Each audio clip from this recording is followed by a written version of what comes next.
Good afternoon, everyone, and welcome to the 2024 ADO Cricket National Championships here live from the Tuscany Suites and Casino in Las Vegas, Nevada. Now, as you can tell behind me, our competitors are in action. 77 men and 37 women make up today's round-robin field. They're going to be fighting out for 16 spots on the men's side, 8 spots on the women's side. And how about a top prize of $2,200 for the men and $1,800 for the women? A couple competitors to mention in today's field. How about 1994 match play champion Larry Butler, former cricket national champion Elliot Milk, as well as PDC tour card holder Jules Van Dongen, and we'd be dumb not to mention, of course, Leonard Gates. For the women's side, leading the pack is going to be Paula Murphy, a 6-time champion in the National Cricket Championship. We've also got Callie West, Andrea Taylor making a resurgence, and then how about young Asia Jalbert, who is actually a 4-time youth national champion competing in the adult field this year. Well, before we take you to today's matches, how about a recap from last year's final? Let's do that now. Let's have some fun, folks.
Hello, everyone, and welcome to the Las Vegas Open. We are here live for the top 16 of our National Championship Cricket bracket. William Stuart here alongside me for this one. It's going to be Ryan Mooneyham. Sean Green will be joining us tomorrow. But boy, oh boy, what some entertaining action we have for you folks, as we're actually going to take you right on over to Gary Brooks versus Matthew Thompson in our first matchup. But before we go any further, Ryan, let's take a look at this bracket, because we mentioned some names already out the opener. Well, some of those names are not on our bracket anymore. So first off, leading us off, Stephen Phillips, Matt Arpin, a great matchup there. What do you think? Stephen, I was captain of his bracket over there, and he won that thing pretty handily, stroking all day. You know, of course, Matt last year made a deep run. Can repeat that process this year. Stephen Foreman and Alan Jalbert, I know I talked to AJ on the floor. I asked him how he's feeling. He said, man, I'm feeling good. I'm feeling good. So let's hopefully we're going to see that flow right into this one. I agree. Well, here we go. Matthew Thompson, Gary Brooks. As you can see below them, Dustin Holt, Jay Wall will play the winner of this one. Over on the other side, Robbie Phillips, Adam Saveda. And how about that eye-popping matchup, David Fadden versus Leonard Gates. That's a great matchup. Surprised we didn't get it on the stream. Kevin Yazinchek versus Kevin Luke, and Jason Brandon versus Caden Newberry, who's a phenomenal player out of Colorado. I wanted to mention him in our top 16. Well, folks, it's a best of 5 to open us off with this one. I believe our competitors are ready. We're going to give them the notion and tell them they're good to go, and we'll get underway. Yeah, the field action today was incredible. They had brackets of 10. They were playing 27 legs, so the marathon darts were already there in front of them today. But now you've got through your brackets. You've played 27 legs. You've had a quick little break, and now it's time for the knockouts. Best of 5 to start us out in the top 16s. So now you're going to go from that, knowing that you're going to have another match, or you got 27 legs in front of you, to I got to have these 3. 100% correct here, and getting our first view of this weekend. We're definitely excited for it. We hope you all are as well. As folks, we have an entertaining matchup, to say the least, is Matthew Thompson. I don't know a ton about this gentleman, but he really took over the Buckeye Open and was dominant in a win in that event. So 4+ for him, I see definitely. What do you think? Yeah, you're going to have to throw 4+ or better to advance now. I know that when I was captain of a different bracket for Gary, he had to win a tight tiebreaker against Ryan Vanderwhite, and the 3 7s to 4.0s were winning legs and matches. Now it's going to be 4+ to advance and win into the next round. I mean, it's going to take dominant play. Yeah, and as you can see, we've got a little updated scoreboard here for you folks that are kind of maybe a little bit confused on this one. Yeah, updated scoreboard from Dart Connect. So thanks to them for what they're able and capable of doing. So, well, what do you say? Let's get into the nitty-gritty parts of this one, and let's start having some fun, Ryan, as, man, we're going to crown a $2,200 champion for this event on the men's side. Yeah, and to mention that last year, Chuck Pulio won that on an exciting 5-1 finish over Gates. But, Gates Fadden, I mean, that one there, those guys can make a deep run. So does Gates have the opportunity to get back in the finals? Is it going to happen for him? Only time will tell.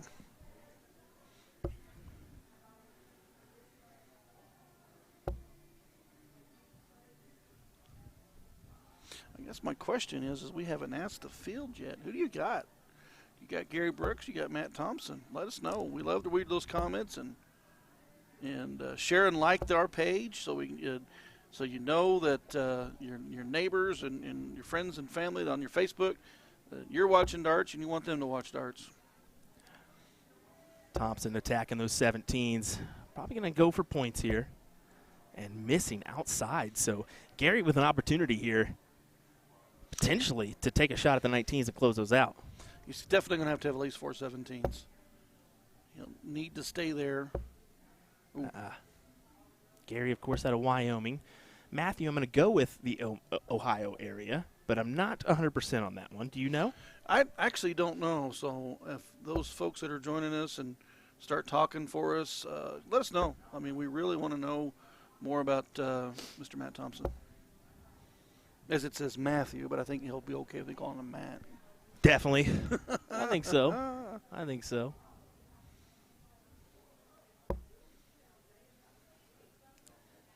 Attacking those 16s just into the neighboring 8. Yeah, so Gary does move across the hockey a lot. I watched him play earlier, and 15s and 16s he moves really hard to the right for the 16s, really hard to the left for the 15s. He tends to want to fly a little high, which he did there. So we got a Southern Maryland for Matthew, so appreciate that from our chat that lets us know. That is what the chat is useful for, so we want to welcome you folks that are just joining us here for our coverage of the ADO National Championships. Definitely an exciting weekend of coverage coming your way. Just to kind of name a few individuals, as Gary straight jumps way over there. blocking our camera. How about Fallon Sherrick, Cameron Mimsies, Keith Deller, Simon Whitlock is here, of course. So some big named individuals throughout the dart world that are attending this event. Dita Hedman, another one to say to mention, because man, she sure is amazing, isn't she? Yeah, she has been an ambassador for women's darts for a very, very long time, and to have her in our city and playing darts in the States it's a great opportunity for both us on USA Darts Productions for also the players that will have an opportunity to play against her.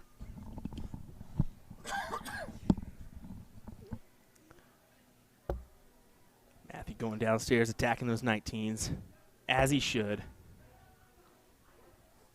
Well, he took control of that first leg on the 16s, 15s, and right to the bull. Gary had the start here. Gary's going to have to build on the momentum with the 20. Maybe close that 18 before he attacks that 19. No, he attacks early. Kind of an aggressive start there.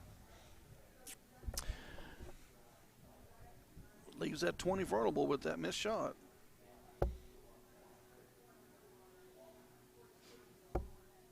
Yeah, attacking early. Yeah, a smart move to come back down to the 19s. I would agree with that one. I think you got to try to pad the points. And well, so I spoke with some players that were new to the championships, and they were very surprised about how heavy pointing that they were facing in their round robin matches. And I just told them, like, there's nobody in here that can't throw the 9, and there's nobody in here that can't take out a big out on you, or a big round on you. So you've got to be prepared. If you try to play them a little too close and you miss, they'll make you pay for it. Oh, correct. I mean, a 4-0. You have to be throwing 4-0 if you're even going to sniff an opportunity at this. I mean, last year Chuck Pulio won in dominant form with, I think it was a 4-6. 4-6, 4-7, if I remember right. And just really stunned some people with how well he was able to throw. We'll give you an overhead view here of our scoring area. Renee Ripple is up there chalking for us. I want to thank her for coming up and chalking a final. Or, excuse me, chalking on the stream. Definitely so. One thing else I wanted to mention is my understanding, and I don't have the numbers, but our friends from the North, Canada, is going to make a pretty strong presence this weekend with players. I am hearing the same, sir. I'm really excited to see that. With that, I'm going to do a little marketing for USA Darts Productions. So those players that are with us from Canada, share and like. So maybe we'll be calling a lot of your friends and family, and people up north can see what we're doing down here in the 65-degree Las Vegas. Yeah, I said 65 degrees. 65 degrees, baby. Can't go wrong there, can you? No, and no bugs or nothing. It's been nice from both of us in the Midwest of the USA. It's been like 2 degrees where we're at, so a nice little getaway. Wind chill maybe 19 below, I don't know, something like that. Of course, you Kansas folks with nothing to stop the wind. Attacking those 18s is Matthew, just trying to get rid of those. Smart play to stay here to close. 3 fats will do. Mm-hmm. Exactly what he's able to cover. How about these dual-core Winmore Blade 6 boards from our sponsor, WinMouse. So big shout-out to them for providing these dual-core dart boards for us to use this weekend. Yeah, the great thing about WinMouse is we've seen them really making a good present in all darts with sponsorships and boards and stuff like that. So big thank you to them for graciously sponsoring this event. I do want to take a gander at this one, a new shot we've been able to add, and I think it's a good one. We'll get a look at the throws here as well as the board. Get that good side angle of their release.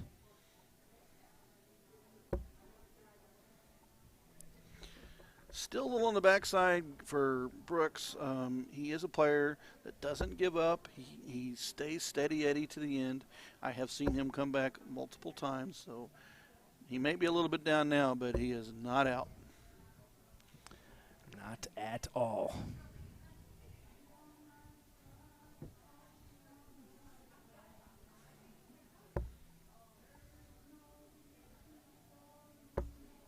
Going 15s here. Has got to find a triple, and even that's going to be really not enough, as Matthew can just, once again, fat the 15s and be good. Yeah, unfortunately, Gary had to have a triple. And if you notice, those last 2 darts were lined up right underneath the triple 15, right on the wire. And he mentally made an adjustment and dropped it lower because he was trying to get in the triple. Didn't need the fat 15 to close. He needed the triple to close that point.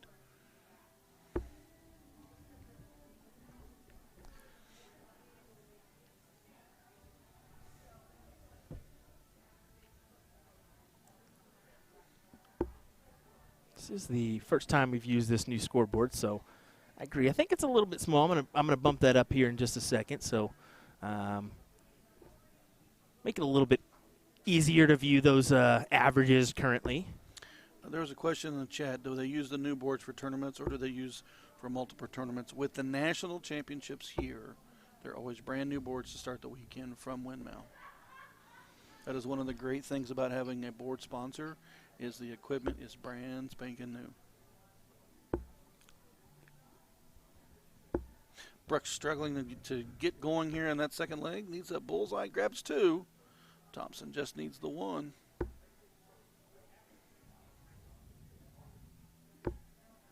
And he completes it. 2-0 for Mr. Matt Thompson. It's a cork to start this match, but then it's an alternating start.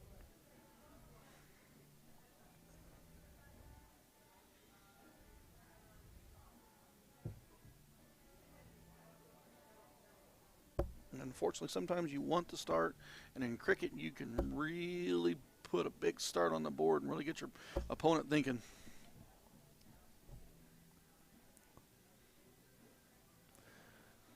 A little bit better view there.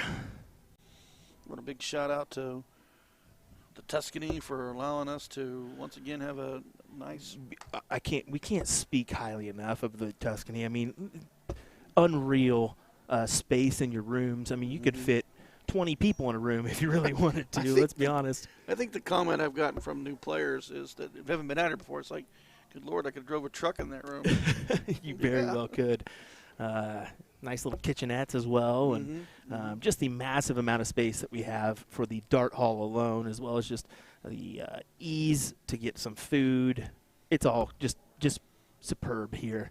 Especially when you're in Las Vegas, Nevada. Can you beat that? No. Brooks making an aggressive move, trying to get rid of that 20. He got the point lead. It's only 10 points. If that trip 20 falls, he can push Matt back to the 19s. Unfortunately, it didn't happen for him, and Matt was able to capitalize and grab the 20, trip the 18, and then bam, right back at that 20. Big last there. Do you think Gary's playing just a little too aggressive, or is he just not heavily into the scoring section yet of it, or? How about this one? Somebody's calling me out for my double dual Winmore Winmow compliment, and that's true. I did do that one. But fun fact, it's actually pronounced Winmore, folks, for those that are wondering. The original owner was named Winmore. But we always say Winmow because of the pronunciation of the spelling, so either one will work. But it technically would be Winmore. Well, with my Ozarkian accent, it could sound anything. Heck, I don't know. You ain't joking there, buddy. You are not joking there. Thompson looking dominant right now. 4.8, 4.0 for the match. Really impressive stuff. Just manages the 2, but right now that's just enough.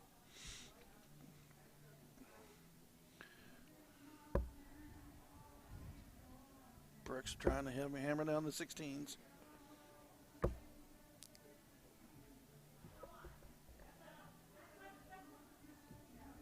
Yeah, Thompson, I don't think he's really any need to go anywhere else but the 16s unless he misses. Go back up and point, of course, but no harm, no foul. Ooh, that will definitely hurt. Ooh. If Brooksy can come up here and hit a first dart triple, he'll take the look at the 2 darts at the 20 for sure. Oh, yeah, he has to. 100%. You have to. You got to get a leg on the board here. Does he trip it? Oh, he dropped it. Oh, not happy with that turn either. He needed at least 3 on there to make Matt at least throw 1 at the 20. That single close is not going to be difficult here. Well, we say that, and then we keep seeing darts fly. There it goes. Yeah, not happy with that, are you, Matt? Yeah, kind of figured that. Just to update the bracket, Stephen Foreman has lost to Aaron Jalbert 3-0. So Aaron Jalbert into the top 8 for the national title. And just a reminder there, folks, I mean, our women, they're getting ready to have their bracket started. So you're not missing out there, folks. They're still finishing up the round-robin stages. Another update for the bracket, Kevin Luke 3-0 over Kevin Yasinchak.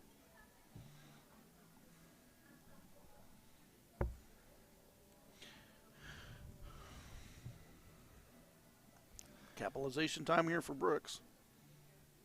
You got to close that 20. Don't leave it. Oh. It's that cross-top shot every time. Yeah. Moving that arm up, and you jerk it to the left or you fly it to the right.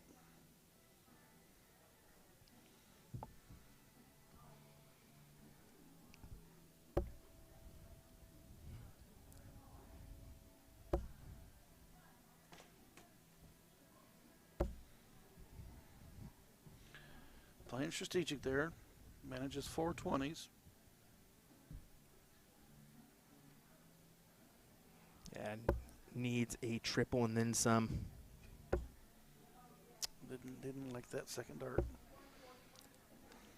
Unfortunately, Gary's chances are running out here as Matthew looks to close the 15s.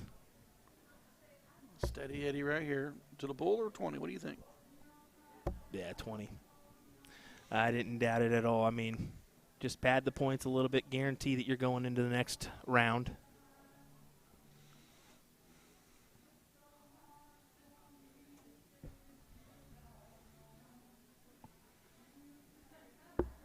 Gary will need to hit 5 here, and it is not going to be possible.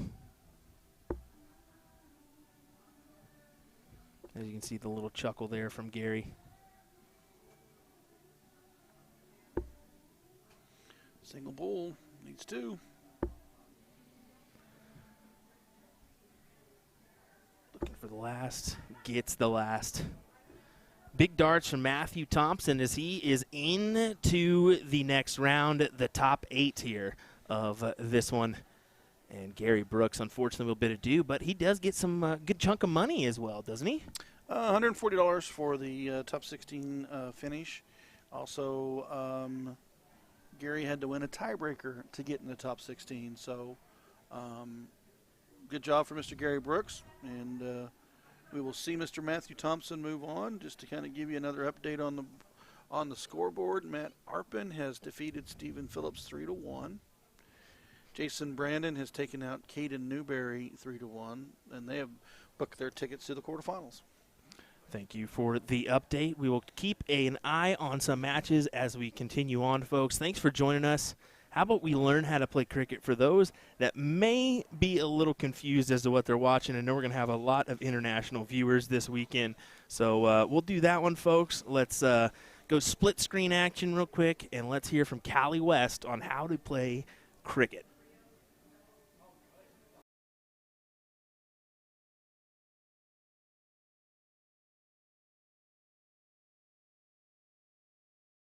In the game of cricket, only 7 segments of the board are used. They are the 20s, 19s, 18s, 17s, 16s, 15s, and bullseye. If your dart hits a number other than these 7 targets, it doesn't count. In each of the numbered segments, your dart counts if it hits a single, a double, or a triple of that number. If it hits the bullseye, the outer bowl counts as 1 mark, the center bowl counts as 2. Let's take a look at what the cricket scoreboard looks like. As you can see, the cricket numbers are written down the center of the scoreboard. If a dart hits one of these numbers, you get a mark. For example, to record the score when someone has hit 1 single 20, it is marked as a diagonal slash, like this. For 2 darts in the 20, it would be scored as an X, 1 slash for each 20. For all 3 darts landing in one number, it would add a circle to the X for the 3rd dart hitting the 20. If you hit all 3 of a number in one turn, you can do a little shorthand here and just make a circle. A circle means that 3 of that number have been hit, with or without the X inside of it. Now, in a traditional game of cricket, you can also score points. If you have a circle on a number that your opponent does not, you can score points for each additional dart that goes in that number. In this example, 3 darts went into the single 20 segment, each dart counting as 20 points. 20 times 3 equals 60, so you would write the total score for that turn, which is 60, on their side of the scoreboard. The winner is the player who gets 3 of each number first and has the most points.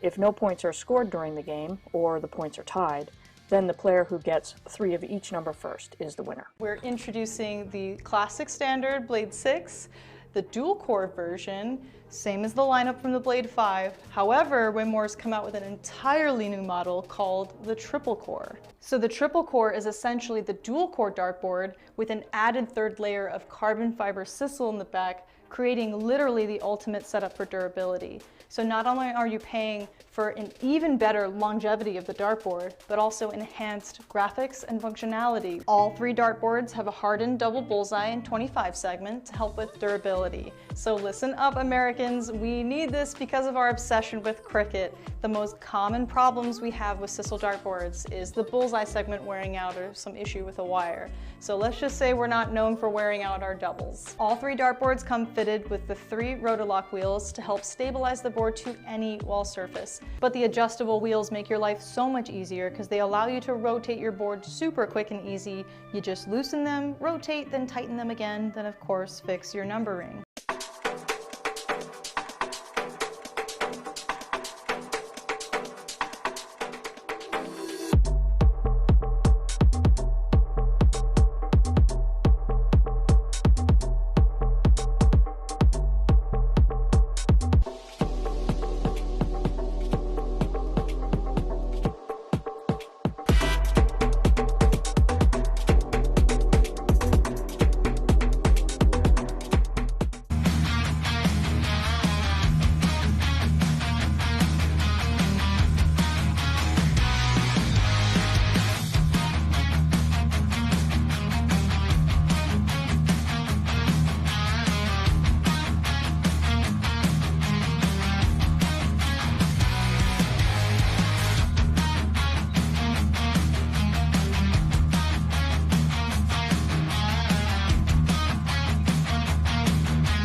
Alrighty, everybody. How about an update from our bracket on the men's side? Matt Auburn will take on Robbie Phillips. Sorry, that should be Matt Auburn taking on Aaron Jalbert. So let me go ahead and update that. So we got 2 Robbie Phillips on there, miraculously. Whoopsies. So we'll update that one to Aaron Jalbert. After we just mess up the total spelling on that one. Yeah, I'm telling you. Matthew Thompson takes on Leonard Gates, and then Robbie Phillips will take on Adam Cerveda, Kevin Luke, Jason Brandon, which is the match we've got here for you. The women still are not at a point where they will be in the knockout stages, so we will await that. But a live look at your brackets before we get underway with this matchup between Kevin and Jason. Let's go ahead and take a peek-see at the bowl here. We'll get our player cam situated the right way. Yeah. So what's the format for this one? I know we had best of 5 first round. Are we moving up a leg? Yeah.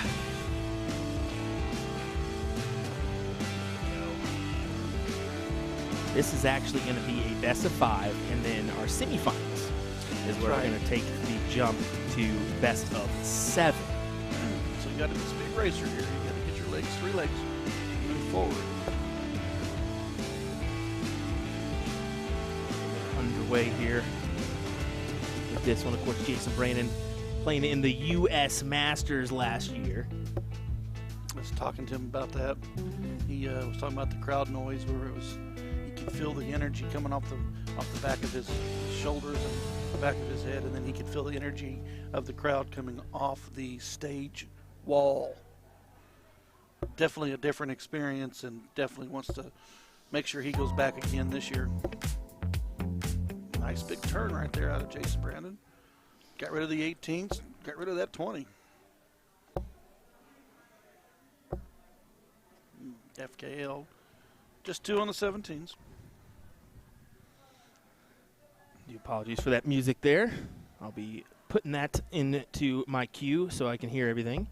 Yeah, so this is Jason Brandon, Kevin Luke here, and you can see our brackets layout as said before.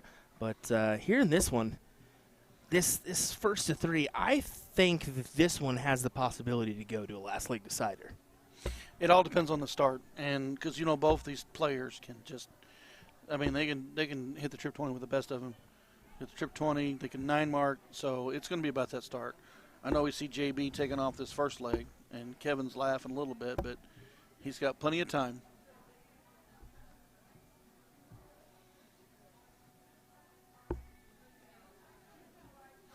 Single bull close, and game shot. JB, FKL's up next. He'll take the start, leg 2.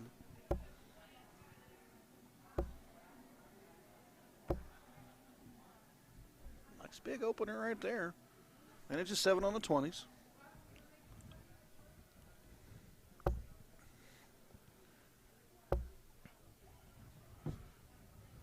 Yeah, eyeballing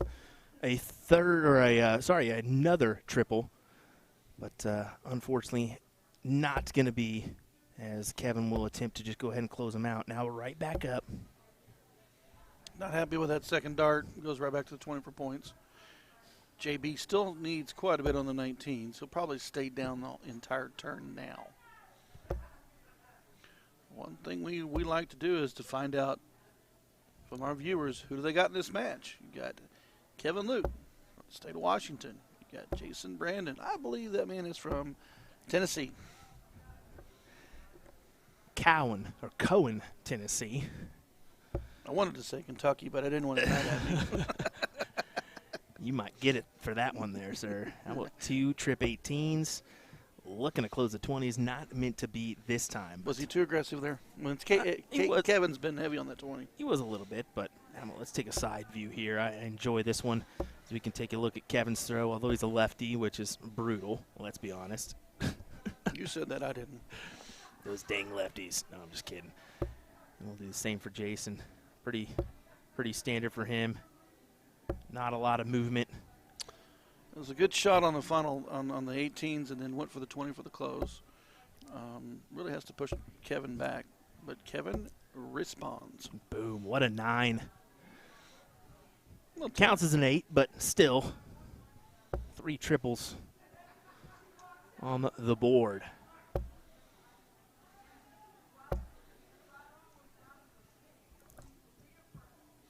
Advantage to Mr. Luke.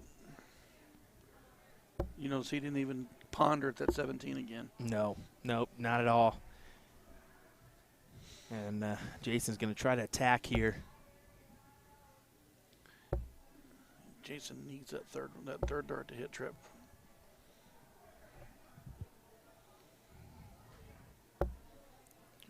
That's 2 on the inside for the 17 for FKL.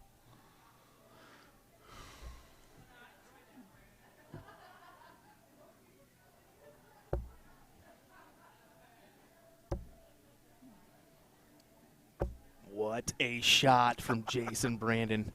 What a shot. I was just sitting there watching going in like, bam, bam, bam. What a phenomenal Well, opportunity here. Kevin Luke response on 16s. But still, I mean, Kevin's just got to hit one, and he can take his look if he really chooses so. But, oh, no, he'll stay. He'll have to stay. And just 2 fats. Oh, my goodness.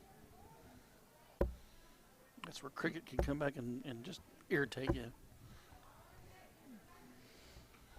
The previous round, you were smash darts. The next round, you're fly to the inside. Only 2 manages to.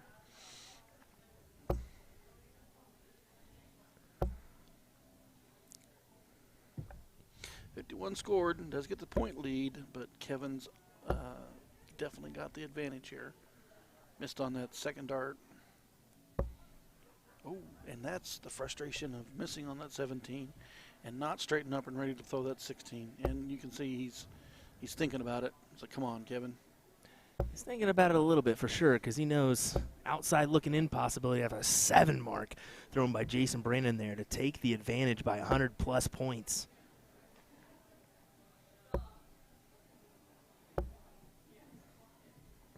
Wow. I don't know. It was only 1 mark on the 17s. I don't know if that was the right move because now you completely opened the door for Jason. Even if you would have hit a fat 16, the door still would have been open. I don't know. It looks like Jason's eyeballing a 2-0 lead potentially, especially he just closes out the 16s, calls it good. Mm-hmm. And you can see he's going right for the Bulls here. I don't mind that play and then closing out the 17s from Kevin. It's not a bad start right there because, you know, you got to have a house, so he's going to get the 15s. But here we go. Oh, that could have been the match or the 2-0 lead right there. Instead, Kevin does have a look at the win. I mean, that was putting me to the edge of my seat. I'm like, you know, if he just needs, he's got it. Oh, there's the 15, and he missed it. A millimeter outside, and now Jason just has to gain the advantage. And it stays there.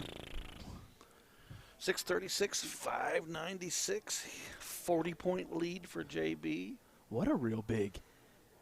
That was a roller coaster ride there of the last 4 or 5 rounds. The barrage of the last 4 or 5 rounds was crazy. That was. I mean, it looked like all Jason Brandon's leg there for a couple rounds, and all of a sudden, I don't know. Could still be. Oh, no, that trip 15 was hit. Wow. And then that gave him the advantage to go at that bull, and he said red spot. Wow. Phenomenal couple legs there. Couple legs for Jason Brandon. Now, this is what that alternate start really gets you. You had the lead, and then you lost it, and then your opponent starts on you, especially cricket. Now, one good thing for Kevin is Jason only managed 3 on the 20s. but he was unable to capitalize back on the 19s. We had some comments as this lineup was stacked. Folks, the room was full of talent on both the men's and women's side. And unfortunately, we had a bracket that was just stacked with talent, and only 2 can come out of that bracket. So let me just say this much. I watched the darts today, and I mean, they played 27 legs, and there was beast mode in 8 different brackets. wow. And there was probably, I think we have 77 in the room, and there was probably the top 2 that came out gave us our final 16. It could have been a different 16. It just could have been that way. Yeah, it very well could have been.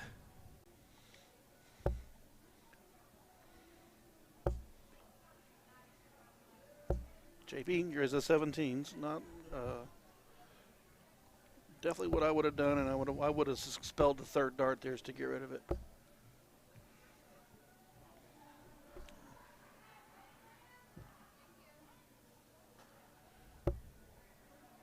Jason continues to attack. He's got a 2-house lead. Now he has a 46-point lead, and now he gets rid of the 18s. Kevin's gonna have to flip that 16 pretty hard. And can he do it? He does find the triple at the last, but unfortunately it's not going to be enough here. Brandon can just go ahead and take a shot. Mm-hmm. Will take a shot. And points? Yeah, yes, did you sir. see his eyes move up to the board? Yes, sir. Eyes and elbow, we're ready to go for that trip 20. Kevin can't do anything but kind of chuckle as he knows he's on the outside looking in now. Oh, give us 3. Oh, boy.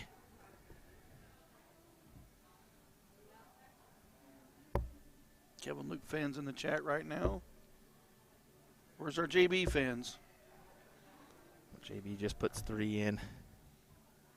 But we'll have a chance when he comes back. Oh, give us another one. Oh, wow. There's What a dead eye. great shot from Kevin Luke. There's a dead eye, folks. How often do you see the old dead eye? You know you're playing darts when you're throwing double bowl, double bowl, double bowl.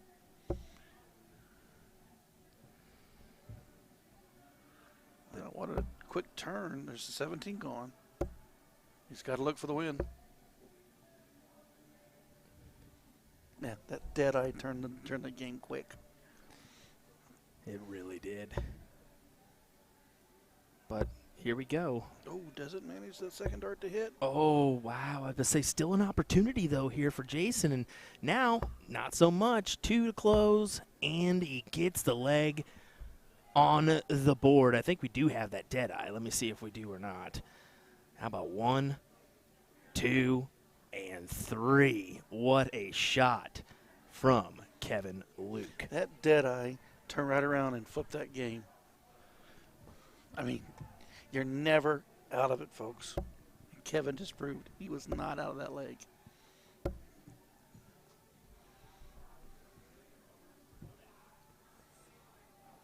Question for the stream is the top 16 men advance to the knockout brackets. Ooh. The top 8 of the ladies advance. What a phenomenal shot from Jason Brandon to go ahead and close the door. I'm starting to sound more and more like MVG, my guy, with the phenomenal stuff here. I need to cut it out. What's wrong with phenomenal? It's just the way he says it, and I can't get it out of my phenomenal. Phenomenal. Well, I'm sorry, but a 9 mark is phenomenal. It really is. It really is, my man. Wow. I think we're going to see lots of them, too, between today and tomorrow night's cricket matches. Oh, yeah. Kevin not happy with that 8 after that shot of that 18. He wanted that 19 going.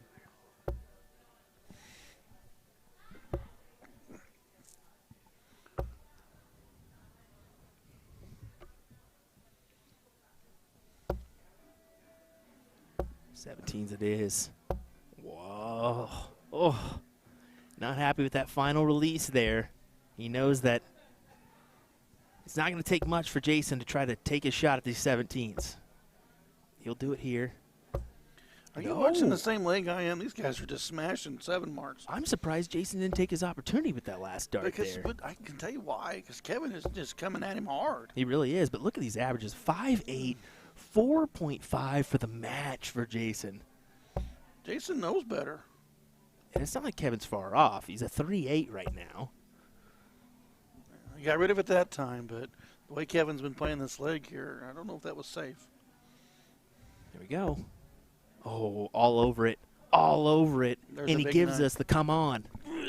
Sure, I'll do it for you.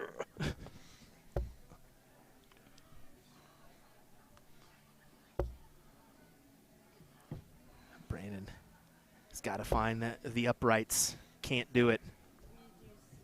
1, 2, 3. Kevin, outside. Ooh. Yeah, you have to. Ooh, okay. Ooh, I that was one wondering if surprised he'd me. stay. I was wondering if he might. I don't know. I thought he was doing the 16s the way he's been hammering it. And it may cost him here. Let's see. He's playing really aggressive there when you're 2-1 down. Okay. Not really a lot of harm done there. Just needs a triple. Not happy again. Once again, folks, thanks for joining us here for our coverage of the ADO Cricket National Championships. William Stuart, Ryan Mooneyham joining you. Live from Las Vegas at the Tuscany Resort and Hotel and Yep. Casino. Let me tell you what. Just, you can't get enough. This place is probably on my, I'll probably be frequently in this one in the near future. Well, as old as I've gotten, I like this quietness that's over here. Just off the strip. Just off the strip to enjoy a little quiet time away from the chaos that is Vegas. Two out of Jason. Yep, he gets rid of the 16. Yeah, good stuff there. Forcing Kevin to either the bulls or 15s. He's been going that bull I was route. going to say, the way he's been throwing that bull, yeah, he stayed on the 15s. Doesn't look like he did a triple. Looks like he just got 3, and that's correct. Wow, word from the floor. Matt Arpin losing to Aaron Jalbert. 3-2. I told you AJ was telling me he was playing well. Said he was feeling good. Well, AJ is sitting at the top 4 spot.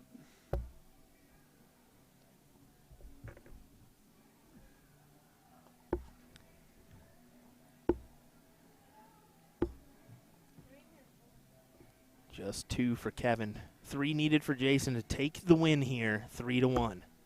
There's a double. Oh. Wow. Life is still there. Wow. So this is in the hand of Kevin Luke right now. He can win this leg. Now it'd take let's be honest, a hell of a shot to do it. Someone asked about a update on Dustin Holt's match.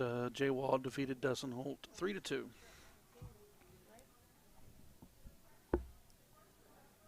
There's the bull. Needs another. He did find the double. Trip 19. Oh. You can't fault Kevin for those shots for the wins. You've got to. You've got to take that shot there. You don't have any choice but to do that shot. Single bull. And Jason Brandon will advance into the semifinals with that win there. Just another Wow. update on the bracket. If you don't have it on Dart Connect, Leonard Gates 3, Adam Civeda 2. So our winner, Jason Brandon, will now face Leonard Gates. Aaron Jalbert, the other semifinalist, is waiting on the winner of Matt Thompson and Jay Wall. Alrighty, folks, hang with us. We'll be right back with more coverage of the ADO Cricket National Championships, including our women's matchups. So don't go anywhere. We'll be right back. A quick word from our sponsors before we come back with more action here from the Tuscany Suites and Casino in Las Vegas, Nevada. We'll be right back.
of the month for all of January 2024. If you purchase any of our Red Dragon Gerwin Price set of barrels, you'll receive a free Iceman jersey. The latest and greatest for the Iceman is his Midnight Edition darts that you see here. If you purchase the January 2024 Dart of the Month special, you will automatically be entered into a raffle to win these 25-gram steel tip Midnight darts. So let's give them a quick throw. I'm going to swap out the stems and the flights for the new Fusion one piece so we don't scuff them up too much. I think we're about ready with our one piece. Now let's have a test throw.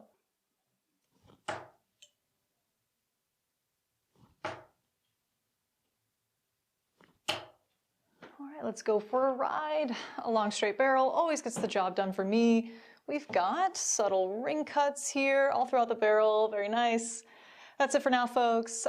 Be sure to check out usadartsproduction. Just look for the Dart of the Month banner found on our homepage. I'll see you next time.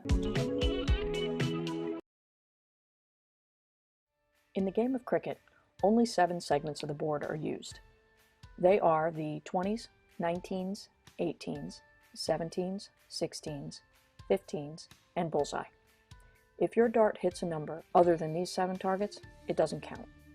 In each of the numbered segments, your dart counts if it hits a single, a double, or a triple of that number. If it hits the bullseye, the outer bowl counts as 1 mark, the center bowl counts as 2. Let's take a look at what the cricket scoreboard looks like. As you can see, the cricket numbers are written down the center of the scoreboard.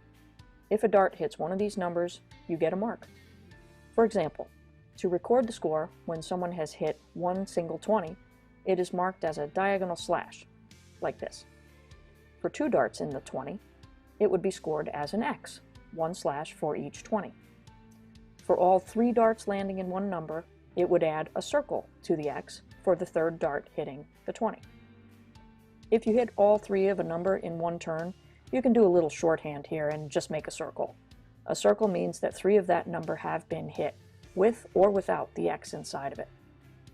Now, in a traditional game of cricket, you can also score points. If you have a circle on a number that your opponent does not, you can score points for each additional dart that goes in that number. In this example, 3 darts went into the single 20 segment, each dart counting as 20 points. 20 times 3 equals 60, so you would write the total score for that turn, which is 60, on their side of the scoreboard. The winner is the player who gets 3 of each number first and has the most points.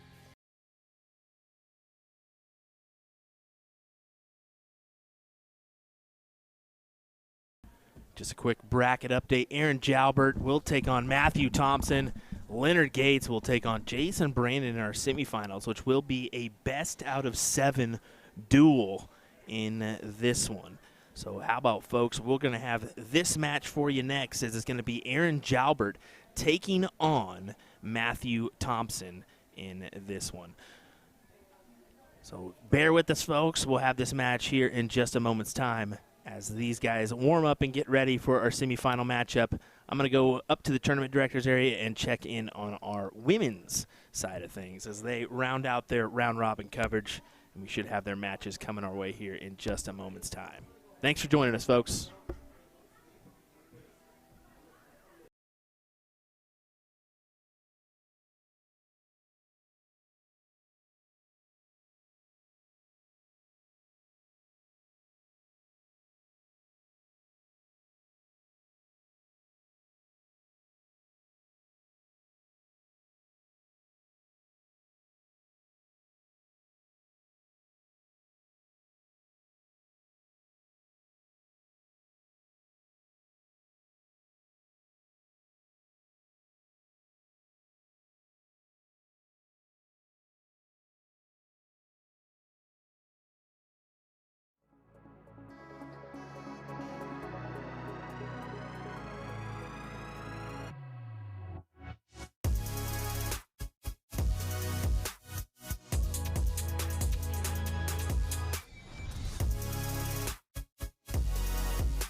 Welcome back, everyone. Here we go with our semifinals on the men's side. Matthew Thompson will take on Aaron Jalbert in this one as we look to crown a champion.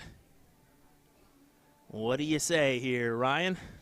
I tell you what, I've been reading the comments while we're waiting. One person put in here that Matt Thompson plays from a little bitty league in Southern Maryland. And then Stowe Bunce put in here that that's my boys. So good, big shout out for everybody. I mean, coming from the stream, I'd like to know who everybody wants. If these are your players, let's hear about it. Yeah, certainly so. Here is, I mean, Matthew. Like I mentioned, I know that he made a run at the Buckeye Open to the finals, winning that. So apparently did well in the Greater Philadelphia finals as well. So, or Greater Philadelphia event as well, sorry. But, all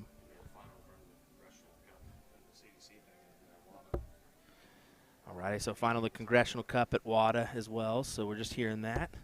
So, good player, making a stand here in this one. But Aaron, he played well at Seacoast Open. He won the doubles title with Bill Anderson, and he got a little emotional after that one just because he kind of felt like it was a coming back, a resurgence for him, and to partner up with Bill to win that one, he really felt good about that. So, yeah, I mean, AJ, if I understand, is from the state of Maine or the New Hampshire area. I'm not 100% sure. I think it's state of Maine, but Seacoast is one of those home tournaments that's a pride thing to win. Well, just for you folks that are wondering, because that has been asked, this is a best of 7. We've jumped up our format just a hair here, and our finals will be a best of 9. So be aware, we're going to get 4 legs on the board before we crown a winner in this one. In our other match, I just wanted to mention that Jason Brandon taking on Leonard Gates. People are asking where you can watch. If you don't have Dart Connect, go to DCTV. You can actually watch the scoring on your phone, and you can look at the brackets and see how they update. Yeah, Dart Connect is such a powerful tool to be able to use.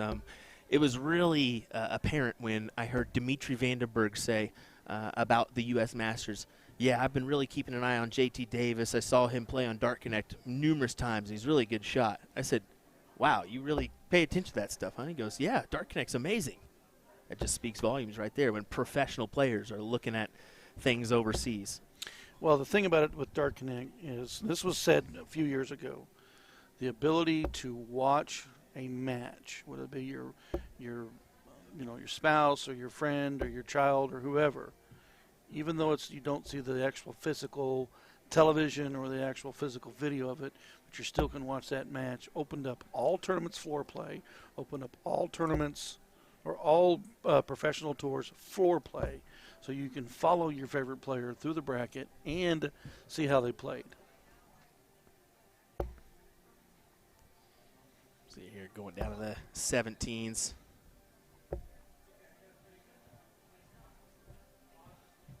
Tight match, tight leg here. Oh, definitely. And honestly, each of them are not performing over and above, or let's be honest, to what they have been throughout the day. But you could be hitting that wall right about now, right? Yeah, okay, so let's just break that down just to give you an idea of what Aaron Jalbert's already done. He has already played 27 legs in the round robin, and then he turned right around and he went 3 legs there, which was 30, and he played another 5 legs with the 3-2 win over Matt Harpin. So he's 35 legs into this match. That is insane numbers when you really look at it, because we know those cricket matches can really go for an extended amount of time. You're not talking 15 darts. You're not talking sometimes 18 darts. You're talking the possibility of 30 plus. Exactly. So Matt Thompson, 27 legs plus the 3 right. He won 3 over Gary Brooks, and then he won at 3-1 over Jay Wall. So he's at 34 legs before they started this match. That's what they've already played. And like Wilt just said, is it's not like it's a 15 dart leg and you're out. Wow. Double on the bullseye. So we're hearing from Troy Cullen, who says Matthew was the Philly Open MVP. So sorry, I misheard that out there as I went to grab a water. Somebody mentioned that to me out there, and I kind of had to double take.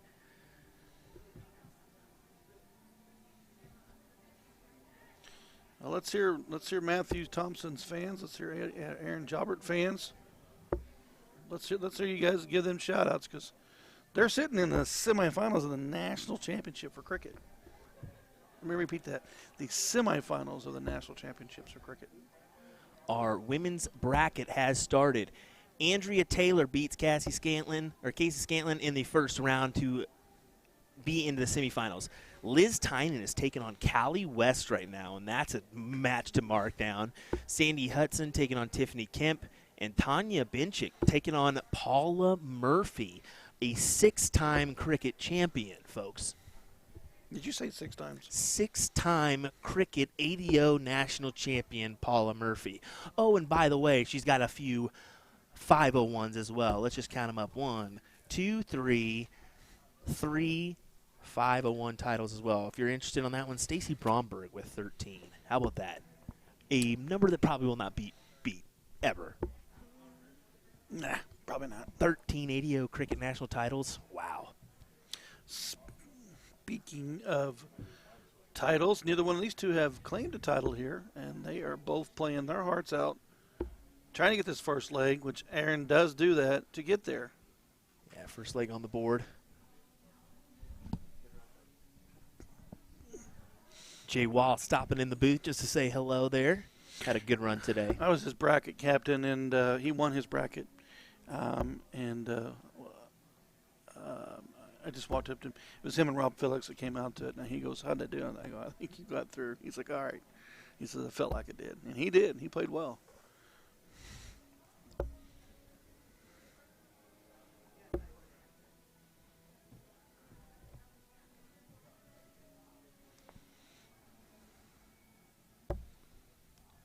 Starting off on the 20s, got to put some points on the board here. You know, he'll stay right. He should stay right there, I think. But he took his chances at those 19s. Well, the thing about it is you've got to remember the higher you go up in the bracket, the more prevalent that you may see someone that's going to hit those big rounds to take you down. You got to prepare for that. For those that are curious, Ryan definitely the better player than me. I will say that. Oh, bull crap. Let me say that right. I didn't win a title last weekend. You did. Yeah. It was luck, pure luck. Well, I mean, it's not hard to win a title, and three on wheelchairs, and 2 are blind, and 3 of them are dogs. It's brutal. That's so brutal, but so correct. Here we go. Matthew gonna have to take a look at the 18s or 17s here. He said 18s is what he's going for. I take that back. Will did win a nice 501 singles over the weekend at the Air Cap in Wichita. Always a pretty good tournament to play in, and I'm not gonna lie to you, it's a hard one to win at times. Yeah, it's cool getting your hometown tournament. I know you've had a few tears on your hometown too, but I tell you what, it would be really cool to lift one of these titles, and someone's going to get the chance to today, and it's going to be one of 4 people. These two, and Aaron Jalbert, Matthew Thompson, or Jason Brandon and Leonard Gates. I don't believe Leonard actually has a cricket title, if I'm not mistaken. No, not on the cricket. So I think we're going to crown a new champion in our cricket side today.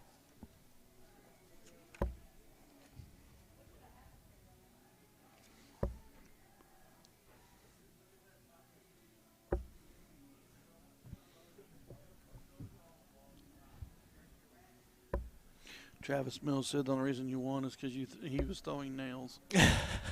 That's all right. I think I remember watching that match, and Will was throwing toothpicks. Oh, my goodness. And he won. I did bring the nails this weekend, so hopefully we can get some professionals to give it a whirl, and maybe we can get that out there for later use. That would be fun.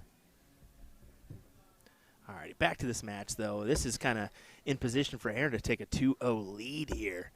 And look at that. He does so with 2 darts.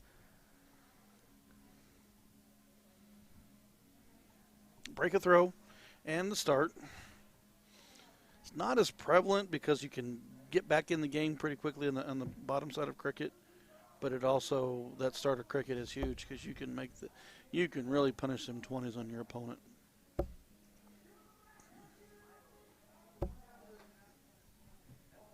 Liz Tynan beats Cali West 3-0. Did not see that one going that way.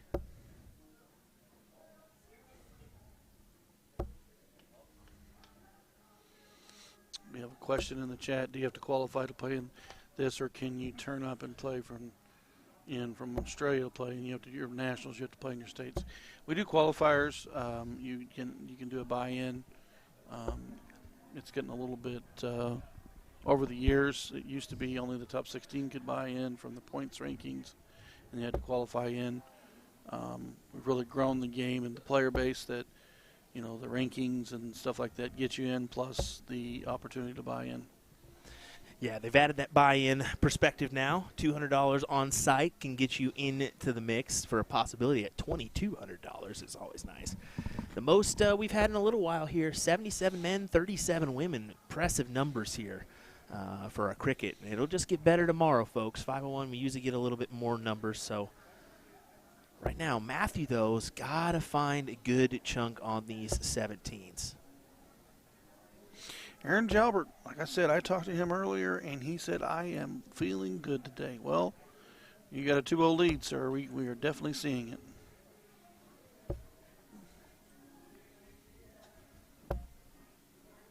Aggressive with that third dart. I don't know if that was the right move. I probably would have stayed on the 18s. Give a little side view of the action. I do like Matt's throw. I really do. It's really steady, smooth. He didn't move much. You notice that? No, he doesn't. H8 of the 18s. You can see Aaron has a little bit more direct at the end of his throw there. Nice 5-mark turn there. We'll push Matt back into the 17s pretty hard. He needed a trip there on that dart. Only manages 2. And that's kind of detrimental because Aaron is going to pad the points here. Yeah. That was a smart move there. I agree.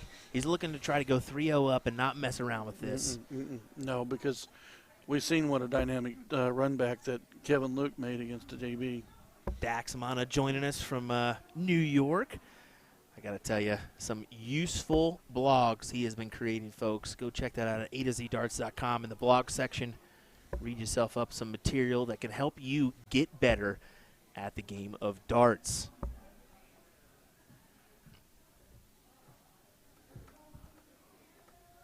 Well, Matthew's got to find the bull here.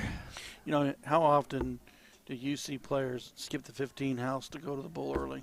At this level, it doesn't surprise me, Ryan, just because that 50 bid is worth 50, where the trip 15 is only worth 45. You see that, and then a single is worth 25 versus that 50. And you see that a lot with Leonard. Leonard does that a lot, but it's nice to see these other players, you know, taking that opportunity and saying, I like those bulls too, similar to Kevin.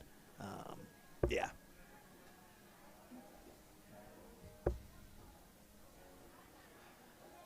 I was hoping Danny Baggish would be in the mix this year, but he unfortunately is not in attendance. When you speak about utilizing the bull, he is definitely one that does that nowadays. 15s are gone, which means Aaron Jalbert has put up another leg. He has got a commanding 3-0 lead over Matt Thompson.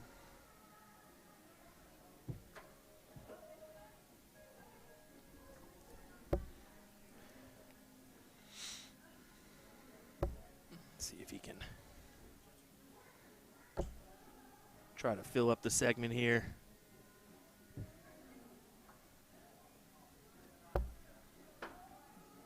Jalbert attacking the 19s. Needs a triple. We just pulled it. He could be just just going ahead and attack, and he will, and work his way around the board. Good move on the 17s. Go get that trip 19 squared away and then go get another house.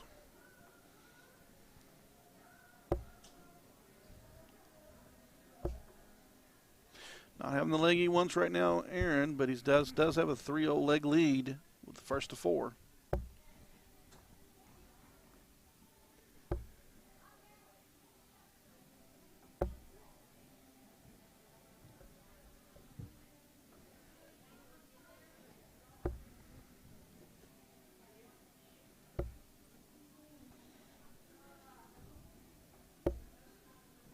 Not quite a triple.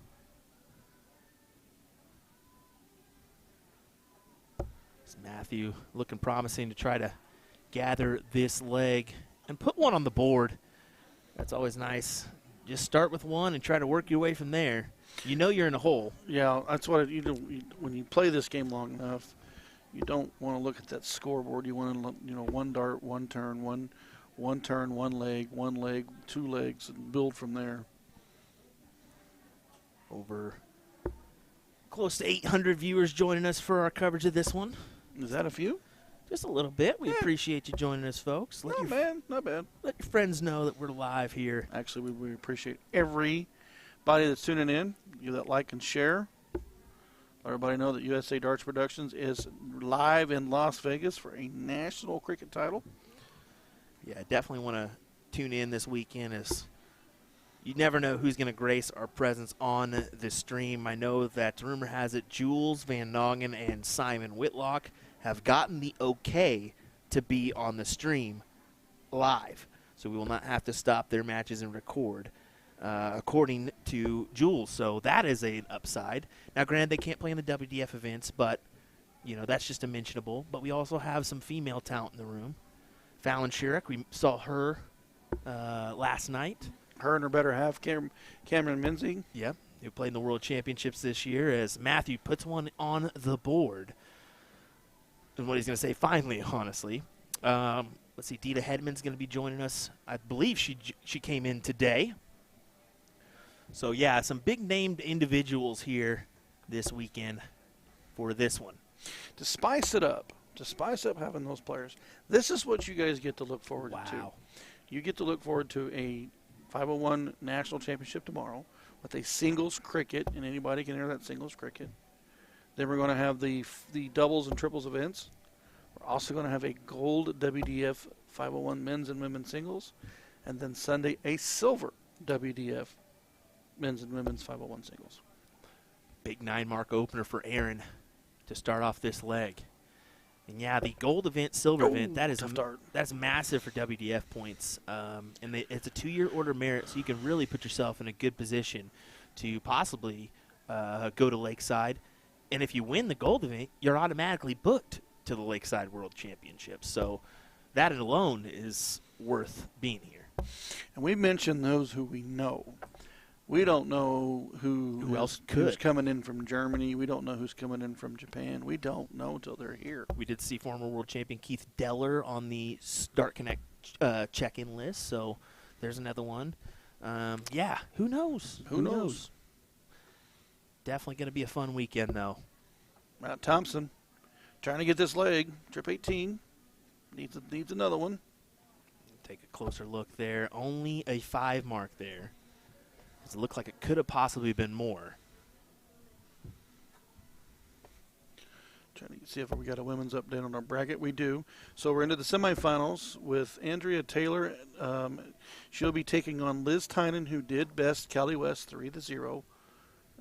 Paula Murphy did take down Tanya Bennett 3-0. They're still waiting on one more match before we see a women's semifinals. Thank you for the update, Ryan. We appreciate it. It is a good update here. Talbert, greater than 18. I've seen those eyes move to that 20. He's going to make sure he stays focused.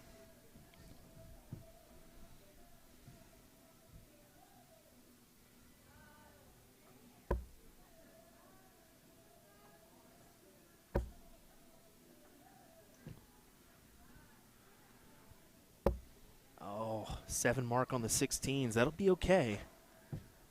But just a 32-point advantage. Did force Jalbert back to the 20s. Yeah, but that right there,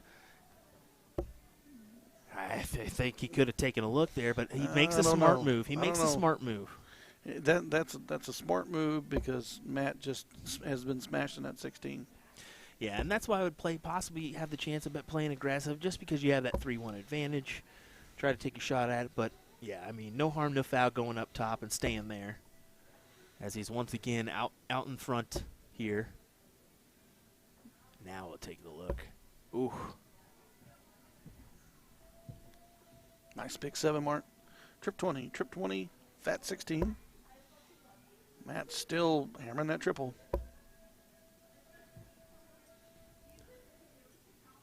I can't tell if that was 7 or, yep, it was 7. If you're just joining us, this is a men's cricket national semifinal. Matt Thompson from Southern Maryland and Aaron Jalbert from the state of Maine. So this is an East Coast rivalry match. Winner will be moving on to the finals. Now, a little reminder here. Aaron is one of many talented individuals in his family. Melissa Jalbert's a talented female player, as well as his daughter. I believe that that is his daughter, Asia. Asia Jalbert. 4-time youth national champion. Played in the women's field today.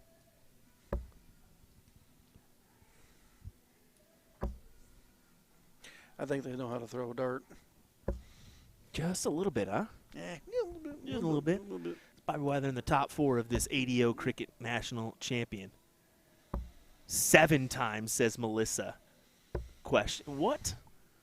Okay, that's just on our... That's just on our list. That's just on our list. Provided by the ADO website. So laugh at them. It don't matter. That little girl's good. I don't care how you put it. No, she's I don't want to play her. Talented. I don't want to play her. Her and Melissa have great throws, too. I'd put them up against the very best on probably top-notch throws. You got a touche from Melissa. Touche. I mean, here's the thing. If you've got a dad who can play, get a mom that can play, and then your daughter can play, if you're the one that has a bad tournament that the other two give you a hard time. Oh, 100%. You better give them a hard time.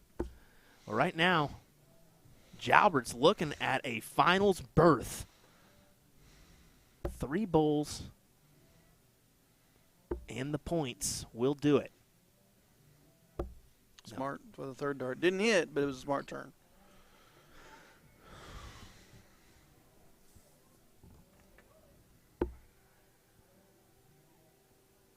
So loser to this one will take home $600. Winner will advance to the finals.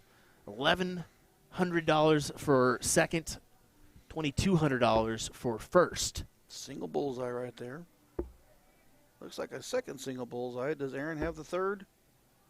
I think he did. That he does. Aaron Jalbert moves into the finals, and the excitement's got to be real for him. One more match to go, and then you got a nice paycheck potentially. Wow. Good job, Aaron Jalbert. Nice darts today. You're one step away, my friend. One step away. Great darts, and big shout out to Winmore for sponsoring our event here this weekend. We want to give them a big shout out. And then how about that little USA Darts logo over there? That's pretty nice, too. I like the USA Darts. You haven't followed us, definitely do so. We are on TikTok. We're on YouTube as well as Facebook now. Trying to grow our platform and grow the game here in North America the best we can, whether it's soft tip and or steel tip. We do stream both in an equal amount of both. So here we go, folks. Stay tuned as we get our next matchup here in just a second. I don't know if it's going to be a women's matchup, but I assume we'll go ahead and play the men's final before going on. Hang tight, folks. William Stuart, Ryan Mooneyham. We will be right back with more coverage here in just a moment's time. Don't go anywhere.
Alrighty, folks, just a quick update here from our women's side. Andrea Taylor will take on Liz Tynan.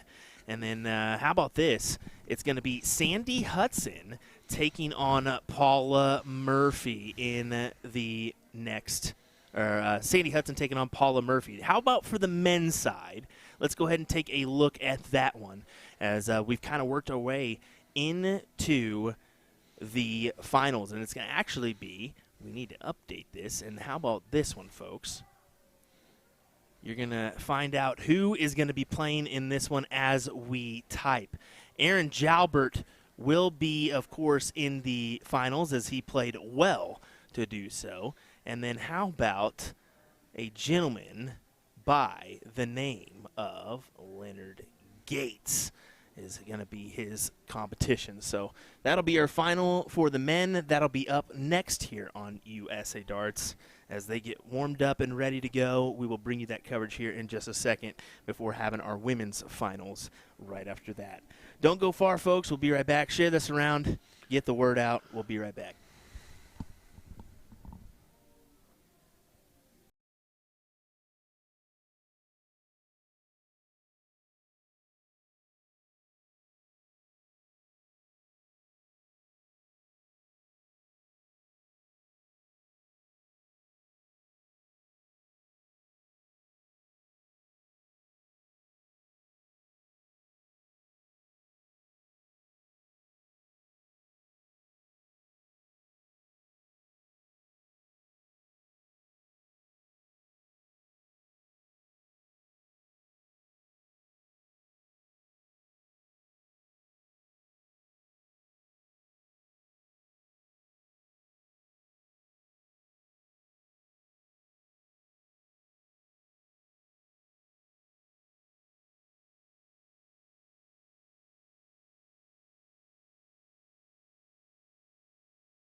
Okay, everybody, here we go with our finals of the ADO Cricket National Championships here in Las Vegas, Nevada at the Tuscany Suites and Casino. Leonard Gates will take on Aaron Jalbert in this one. Should be an entertaining one. William Stuart, Ryan Mooneyham on the call. Ryan, who do you think is going to come out on top in this one? It's hard to tell with the way Aaron and Leonard have been playing. It's going to be the dictation of the game, and the dictation of the game would be what opportunities are given to the players and how they attack and take them. The 7 mark versus the 5 mark will definitely be more prevalent here. You only manage the 5, but your opponent smashes you back with the 7. I mean, you're going to have to be creative. You're going to have to be smart. You're going to have to take some chances. I would agree with that one, sir. Going to have to take a couple chances. Mm-hmm. Shout out to our chalker there. Actually made his trek from Alaska to get here. How about that one? Yeah, talked to Nick earlier this week, and he said pretty cold in Alaska. He's a great player as well. We got to mention that. Been really doing some good stuff. Let's see, Stephen Hilger, I got $1,000 on the L-Style player to win. I believe so. We got a German joining us as well. He says greeting from Germany. I'm sure we got a worldwide audience this weekend, and we're thrilled to have it. Welcome to our broadcast or coverage here. Excited to have you. Follow along. Like us if you have not. Tons of quality action coming for 2024. Of course, we've got 15 events already booked for this year.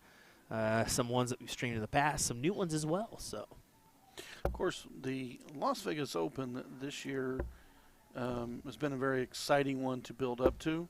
We got a lot of cool things changed in the bracket, or in the flyer, added events. So it's definitely going to be one to tune in for.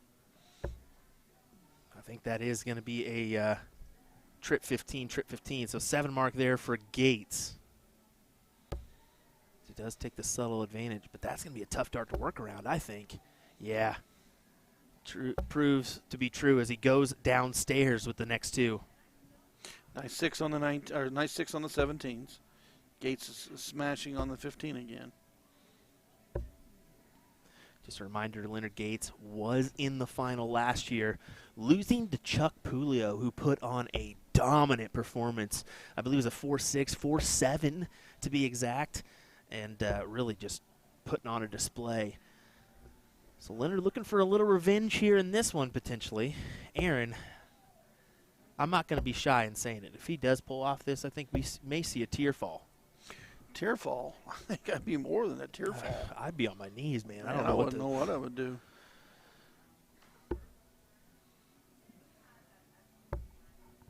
Smart move, close 15s. Manages the bull. We are 3-3 on the bullseye now. You got a hit. Not happy with that one.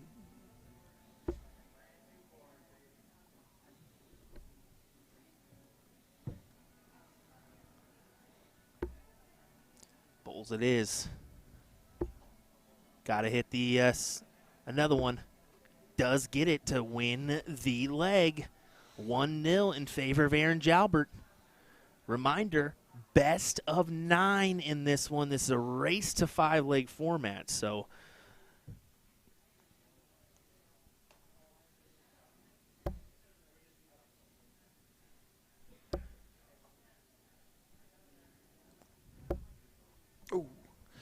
I was wishing for that trip 20 for him. You'd like to see that big 7 mark open.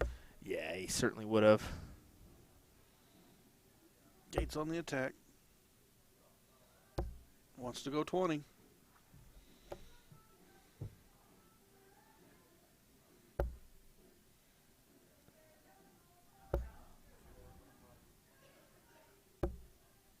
Gets rid of the 19, back to the 20. Still really early in the leg. Anything can turn at any time.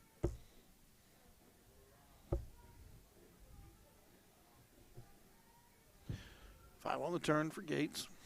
Does Jalbert attack that 18? He does. Like I said earlier, you got to make these early decisions, or you got to make sure you play safe. And Aaron was playing aggressive there. Gates goes after that 18, takes a look at the 20, back to the 18s.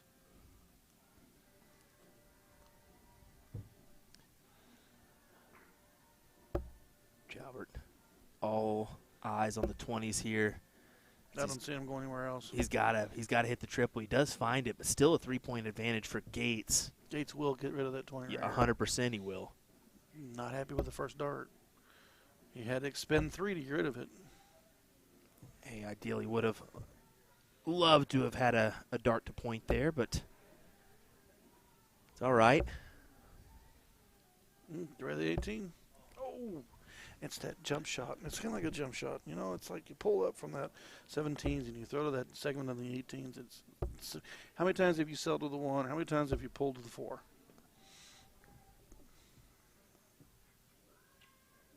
Down 40.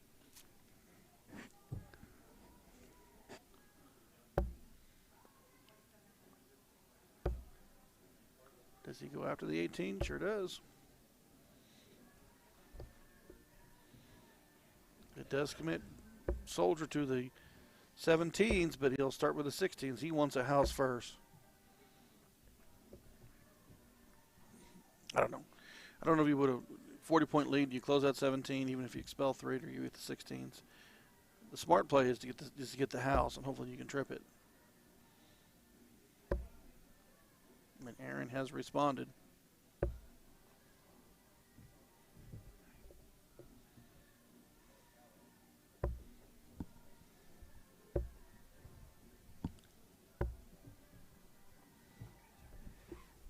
Yeah, we'll see what Aaron can do here. Go ahead and close out the 15s. 3 is just fine. Stay there. There you go. Just got 3. Gates to the bull. He needs a big play on the bullseye right here. Looks like he's managed 4. That's correct. Yeah, 4 on the board. Just the 3 needed once again for Aaron. He's got that whole right side to work with, and he does get it. AJ 2-0.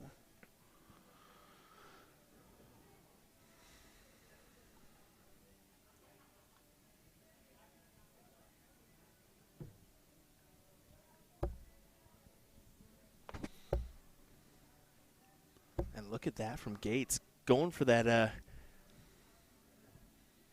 white horse look there. Yeah, he likes that. He does. He certainly does. We've called enough games and matches about his, and he likes that 2019-18 all trip closes.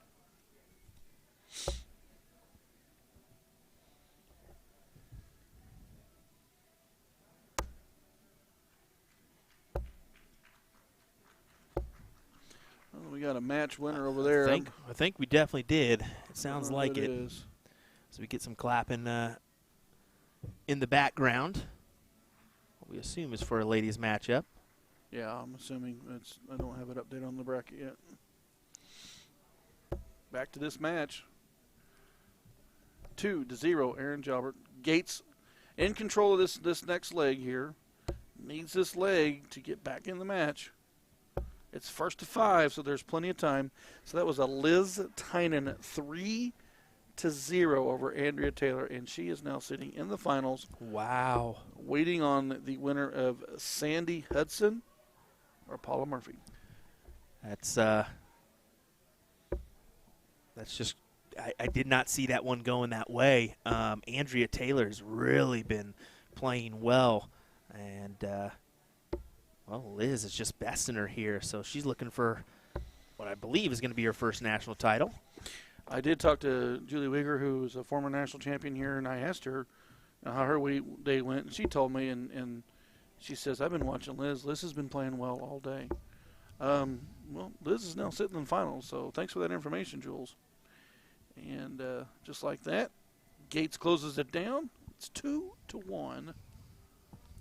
Gets that first leg on the board, Ryan. He needed it. Yeah. You don't want to see yourself 3-0 down, even though it takes 5 to win it. You want to start leveling the match as soon as you can. Ooh, that may be a little off. We'll take a look at the regular 20 as he puts it in. Big shot for Aaron. Do I say it? Do I say it? No, don't Okay, say it. Don't say it. Don't say it. Don't say it. But you can say it now. You can't say it now. I don't want to say it. I don't want to say it. Good answer from Gates, but it's not going to be enough. Jalbert will take the look at the 19s early. A big 9 open for Jalbert. Ooh. Well, I think he was making sure he got into that fat segment, and it flew a little low for him. Gates ain't going away. Look at that 18 coming off his hand.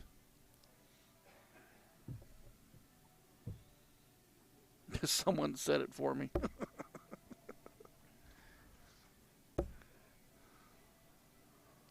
And Kenny Windsor, please don't say it. Kenny, I got your back. Gates will take the look and then right back to it. These guys are playing close. They're not jumping at each other on heavy point leads. They're not letting each other, if they see the other person has an opportunity, they're trying to take it away. Yeah, they're playing aggressive here. I mean, Jalbert could have went 100 on the 20s, but he's like, no, Gates is not going to keep that 18. So he took a shot at it.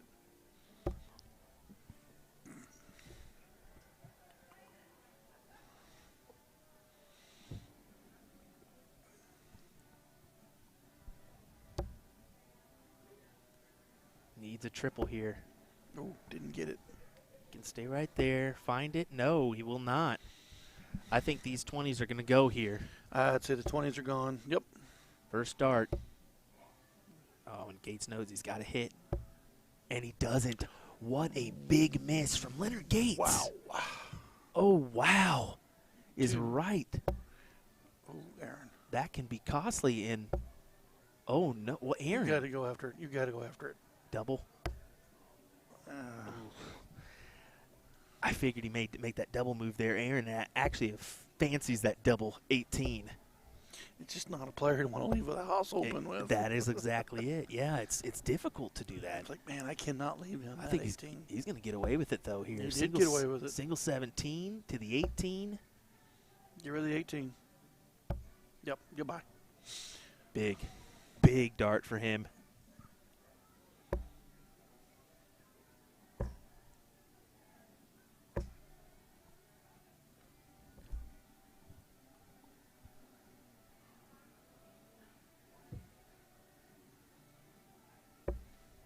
How about a big nod of approval to all our tournament staff for their work this today.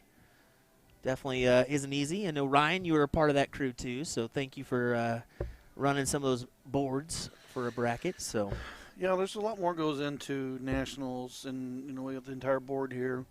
Everyone's got their different roles. My role is simply I stay out of the front side of it with the brackets and the decision making. I do the grunt work for them, make sure the tablets are running, make sure the boards are ready to go, run brackets, and then go to the stream.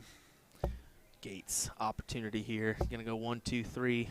Well, potentially 1, 2, 3 as he misses with the second dart on the 17, missing the fats here. Do you think he's rushing a little bit? He could be rushing a little bit. I think he's really wanting to take this cricket title, and you just got to settle down a little bit and throw your game. Well, the person that's been settled is AJ.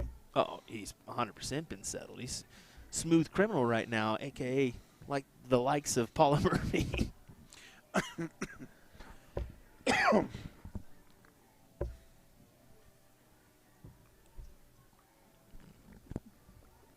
Gates does find the lead. Aaron stays on that 17 smartly. Wasn't the turn he wanted, but it's it's and you can see he paid for it there just because Gates starts off. He'll start off with that and get rid of it quick.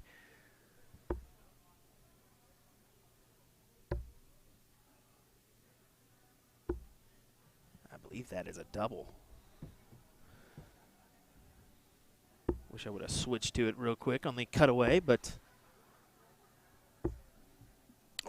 And here we go. 3-1 potential lead here. There's a single, closed it out, needs two.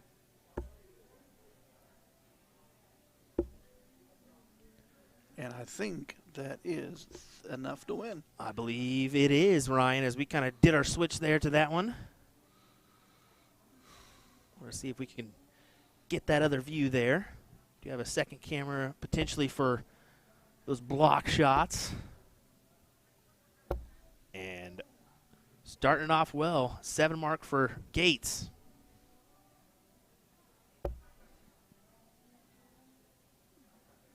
Aaron's not going away. Tripped the first one. Second one didn't land, but he stays on that 19. Manages 4. Gates the 20.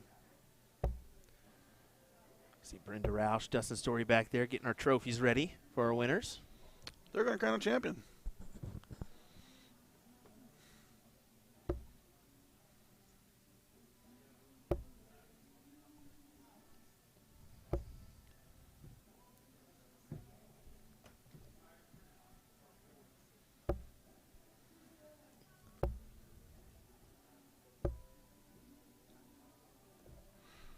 Smartly grabs another house, puts some points up, and starts the closing process on the 18. Forces Aaron all the way into the 18s 100%. Well, Leonard's definitely got this leg in his grasp. Yeah, he's going to. Throwing a 5-7. Yeah, he's going to start stretching his muscles in this leg. But I tell you what, that 18 again. Aaron's even like, okay, that surprised me.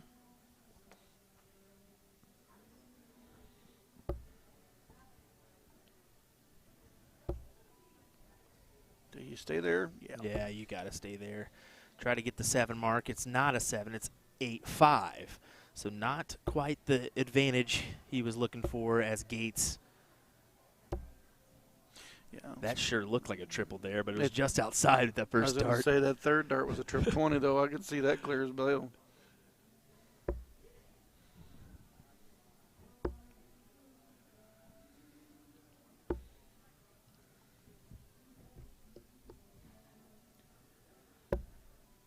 Gates just going to go about his business here.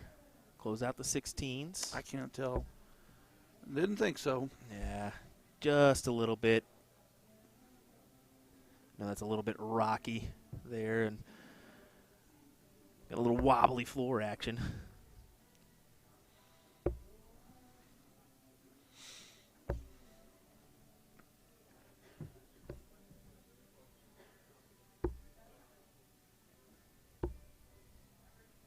Double bull. Back to the 15s. Commanding lead for Gates in this leg. Aaron keeps it going. Keep myself in this legs. I do have a 3-1 match. Keep pushing back regardless of what the score says.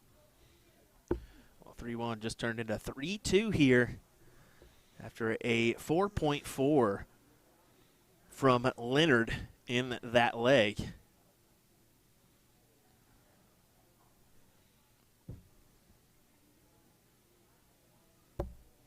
Want to find out what's going on with that ladies' match. Yeah, we do have Sandy Hudson taking on Paula Murphy.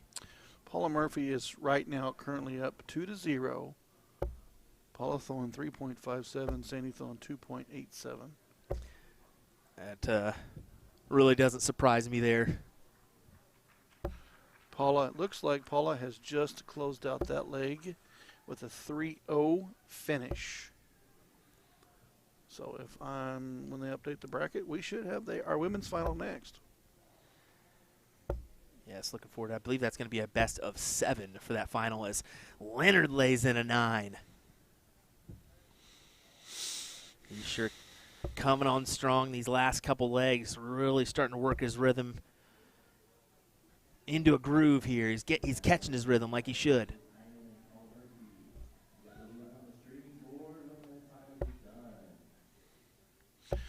So that was the announcement that Liz Tynan and Paula Murphy will be up next with USA Darts Productions calling their match live. So we can crown a women's national champion.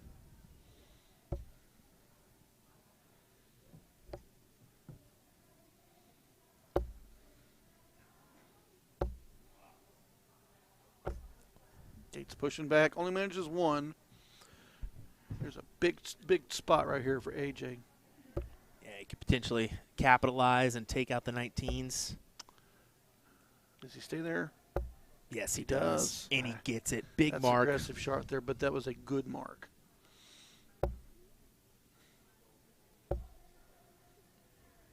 Gates giving it right back to him with a 7 of his own.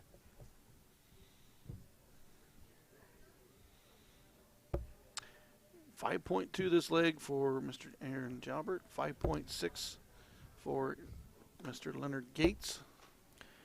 We do want to give some love to our supporters here who've been cheering these guys on in the background. Now, this is Las Vegas, let's be honest. Some of those guys have elected to go gamble or go hang out, so that has taken some precedent, but still some good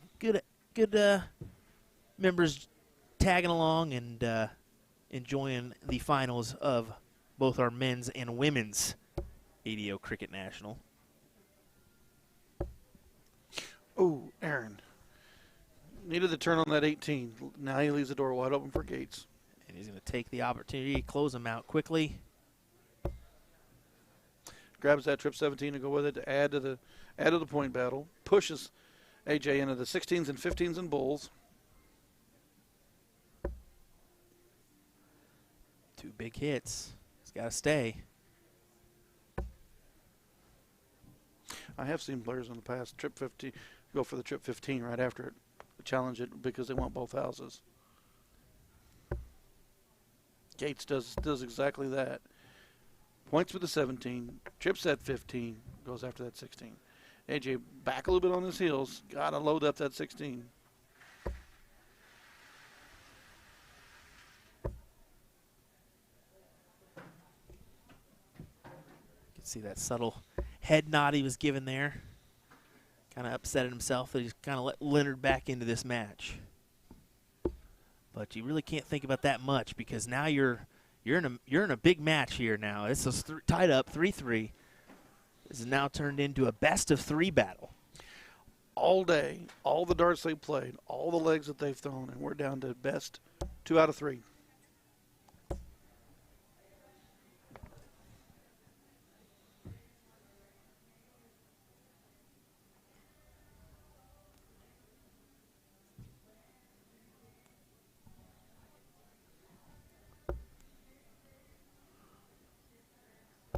Jalbert looking to do something on the 19s. Not happy with dart 2. No, he's not going to be happy with any of those darts, honestly. Doors open for Leonard to just go ahead and crash the 19s and move on. Talking to himself for each dart. Does get all 3 in there. Yeah, Gates is one of those individuals that will talk to himself while he's throwing. He's always calling himself Gator. Come on, Gator. Old baseball nickname for him, so comes out every once in a while. Ooh. Not happy with that second 18. Right to the 20s. I'm not going to waste it. I'm going to go put some points up. Jalbert eyeing the 18s here. Would love another triple. So he needs to fill it up. He needs to get out in front. The triple does get him out in front, but not for long, as Gates will close out the 18s and pad the 20s with the 2-house advantage.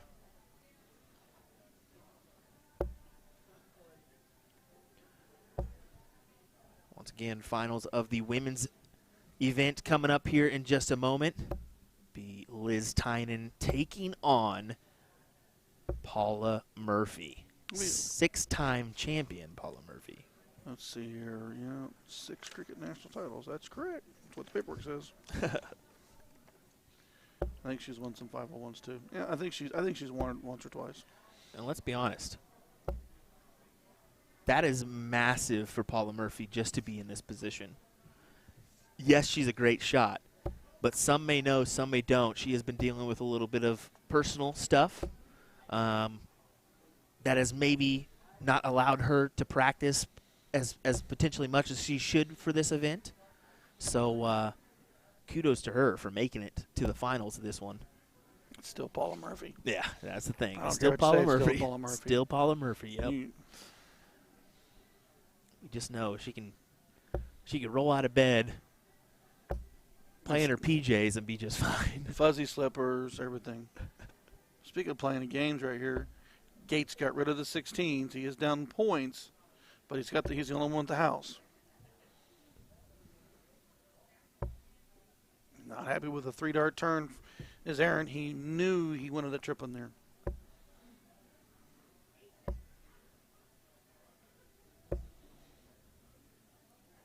Gates stays smart, adds 5 more on the 16s. Get that point lead up there a little bit.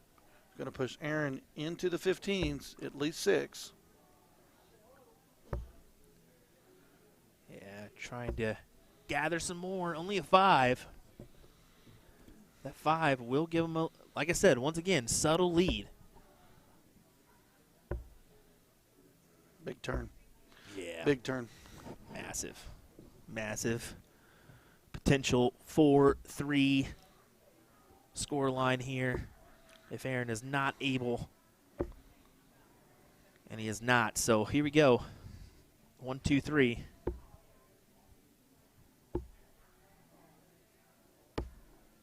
Oh, doors open. It is.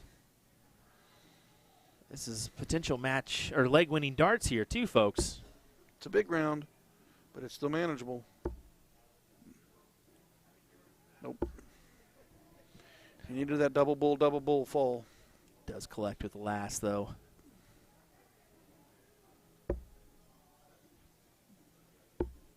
And Gates collects. What a shot. Gets the 4-3 lead here. 1 leg away from a national title. Now, I would say we'll try to get an interview with Leonard right afterwards, but I'm sure they'll be pushing the next match up. So we will try to pull him aside tomorrow or this evening and get an interview out there for you folks as soon as possible.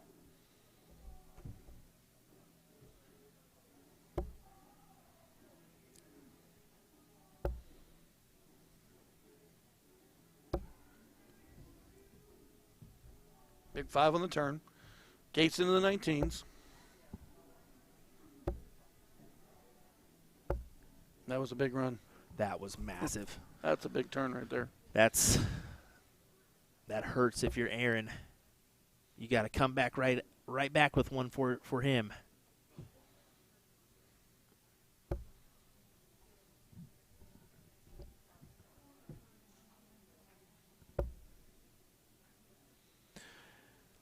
Here's the thing.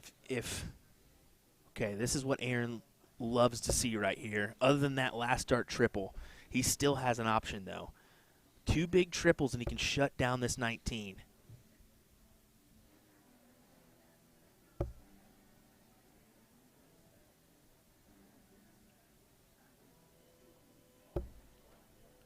Oh, all he manages to. Man, trip 18, single 18 would have been the right turn. I think that was the opportunity Aaron needed, and to come up short there may hurt. We'll see if he can kind of counteract here. Goes after the 17, wants another house. Yes, yes. And he fills it up with a 9. 19's to Gates. Goes after the 17. Aggressive move. Does it hurt? Ooh, caught his dart and flew out. Leaves the door open for AJ to grab the 19. Little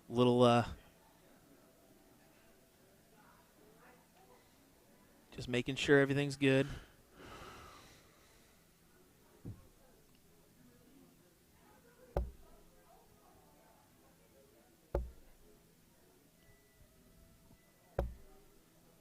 Got rid of the 19 smartly. Went and put up 17 more points.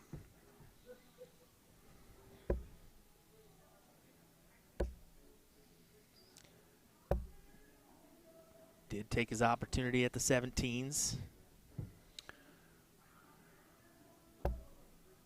Needs a triple. Needs a triple.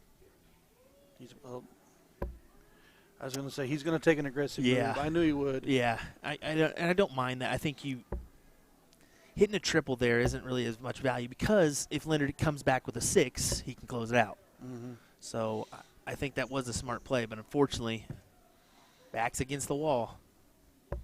On to the 15s. He needs a triple to fall. He's got to have that green bit.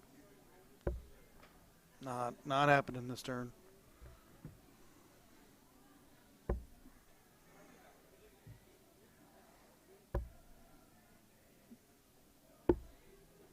Gates taking the smart play. Get myself some points.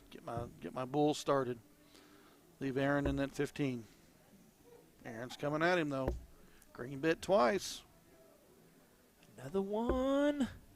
Or the 16s. He goes at the. I agree. Got to go 16s there. Try to close it out.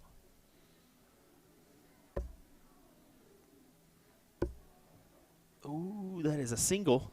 I was going to say just outside that double.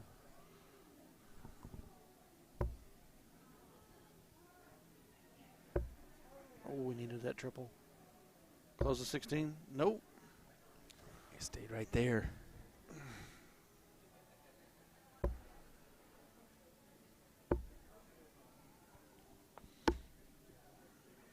Okay, 16 and a bull. How about this for Aaron? Oh, he wanted that bull first. Got the 16 gone. To the 15s? Yep.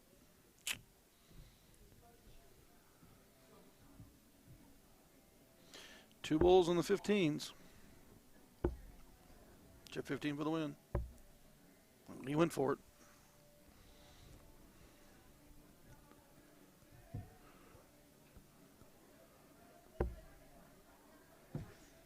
Difficult for Jalbert on that first start. Only manages two. So here we go. Gates, single bull, and two 15s for the win. Whoa, that surprised me. Yeah, that really, but I think he's just trying to reassure himself that it's going to force Aaron to hit, what, 5 or 6? It's going to cost him to hit 5, right? Aaron needs to trip 15 single bull, double bull. He needs, yeah. Oh, yeah, that's right. That's correct. 100% correct. Hit a winning dart in his hand would sit on the bull. Okay. Single bull, single 15. 15's gone. And there it is. Yep. My goodness. Leonard Gates comes from behind to win the title, but I want to be straight up honest. Aaron Jalbert, hell of a run today to end up in the finals here. He's going to take home $1,100 for second. Leonard Gates will take home $2,200 for first place. But overall, a fantastic bracket of darts in general. Thank you to everyone that was watching. Thank you that watched, everyone for the men's that played. Big shout out to big shout out is to AJ being aggressive with today on the floor, coming out of his bracket by one leg, making the finals. Congratulations to Leonard Gates to get his first cricket national title. So excellent job, gentlemen. Hope you enjoyed this match. We've got another barn burner coming behind with Paula Murphy and Liz Tynan. So don't go everywhere. And all righty, folks, we'll be back here in just a moment. We'll gather some pictures with our winners. Don't go anywhere. Our women's final will be up here shortly.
Alrighty, folks, welcome back to our finals, our second finals.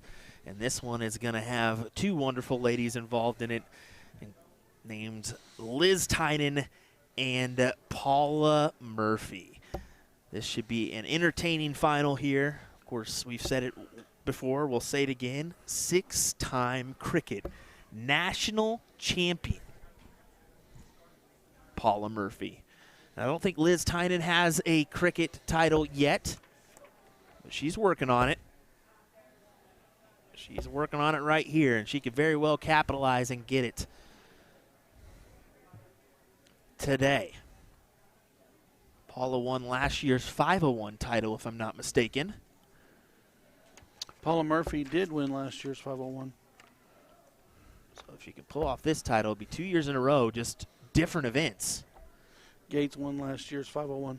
Yes, indeed, and that's true as well. Gates did end up besting Danny Baggish last year in the 501, so he picks up the back-to-back titles of different events. Paula out of the gate early.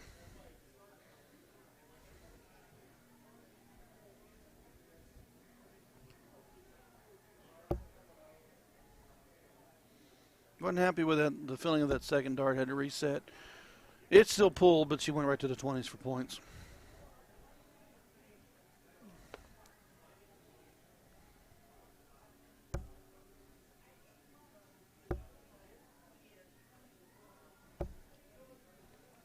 Not happy with that turn, Liz. Door left open for Paula Murphy.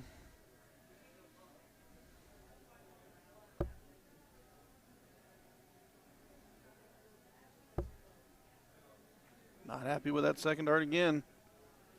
Resets herself. Back to the 20. That's the experience in the players. She could have just been frustrated and throw the third dart and miss, but she reset, threw what was more deadly in her mind, which is more points. Even if Liv has a big turn, she was still comfortably out in lead, which she did manage a 5. But advantage still Paula Murphy. Starts off with a big trip 20. That's a big trip 18 as well.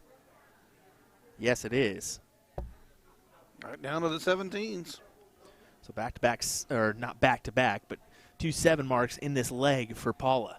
Yeah, those who did not know, Paula did attend Lakeside this year, and I think she had a top 8 finish in the Women's World Championships. Yes, she did have a great run there. Unfortunately, I think she ran into the Bo Grace freight train that everybody runs into. I believe so. And it's understandable, but I think that those commentators kind of may have not given Paula the respect that she was due on that one. But at the end of the day, she proved to them that whether you start on the 20s or start on the 19s, man, you can be a wrecking ball if you continue to hit those triples. So I'm glad to see her here in attendance after we were uncertain if she was going to be able to attend this weekend. So Mark Lacombe, our unofficial statistician that we always rely on, said that to win this match, you're going to have to average right around the 3 to 3.7. So kind of keep that in mind, folks, as you see these two girls start squaring off, is where those averages will end up. And I 100% agree with that, as Liz hits a nice 9 mark there. Big turn. Yeah, Mark knows, man. He is a great statistician and can really analyze the data and give it to us and tell us what we need to know quickly. So appreciate the info, Mark.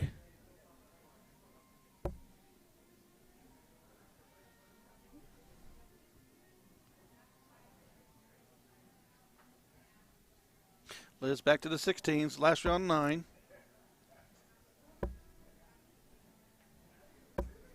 She stays there. Not happy with that. I believe that turn. is a just 3. just a single. Yeah, she wasn't happy with that turn. You can see the face. Paula trips 20 again, right to that 16. Oh, she went for the double. Did she grab it? How about that? She did grab it. That is in there. And almost hit the trip 15 as well. Now that was a turn.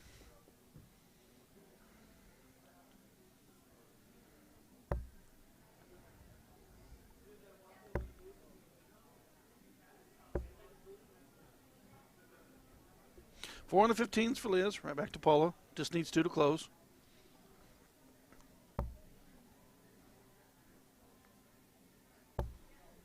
Does she go bull here, Will?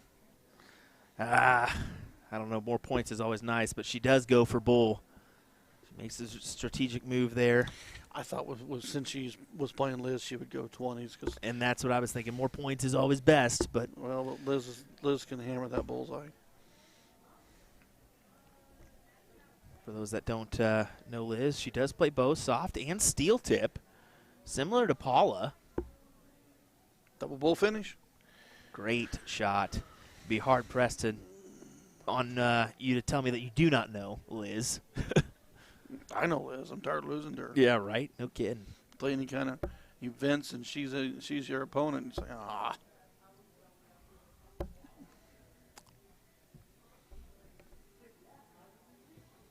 One to 0, Paula Murphy.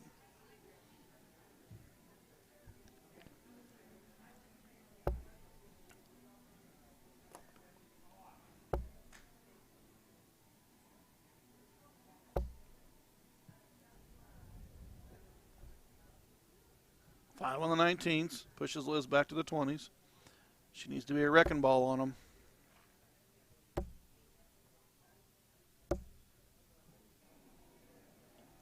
Just 2. Does Paula go ahead and take the opportunity to close? It looks like she's going to take her shot. Yep, I would. Even if it takes all 3. You'll push Liz into the 18s or the 17s, whatever she prefers. Jason Watt says, beautiful dual core too, or dual core. Sounds good with the board mic too. Yeah, I'm going to tell you, man, the dual cores are definitely nice. All dual core boards here for our Las Vegas Open this year. Big shout out to Jason Watt, who is a member of the Winmore team and his contributions to darts are always wonderful.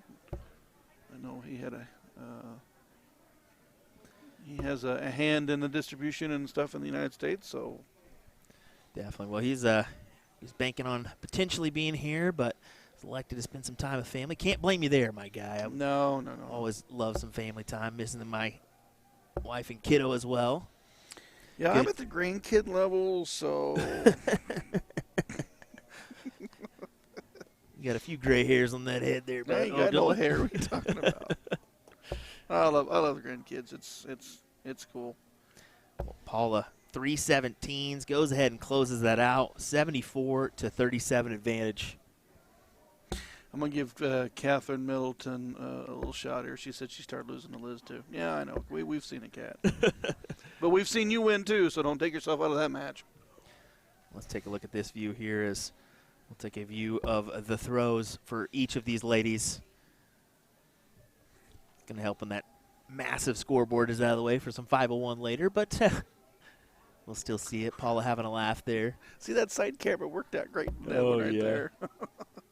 Having a laugh with the chalker here. Who is our chalker anyways? Oh, Miss Hubbard. All righty.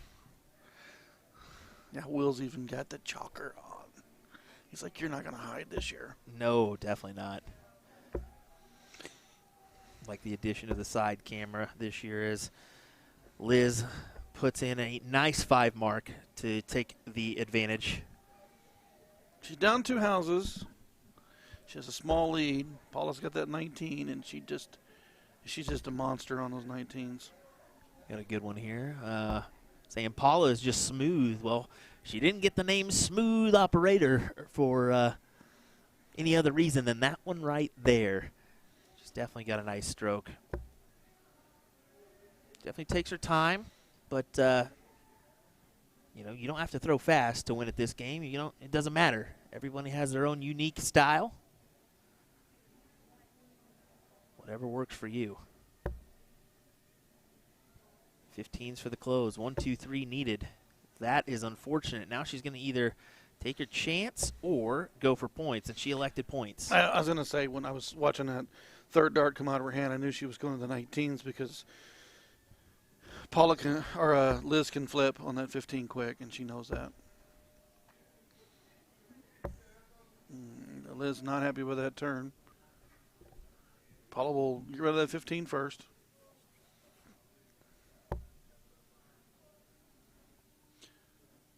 Now, we've seen it earlier. Is she going to go to the bull?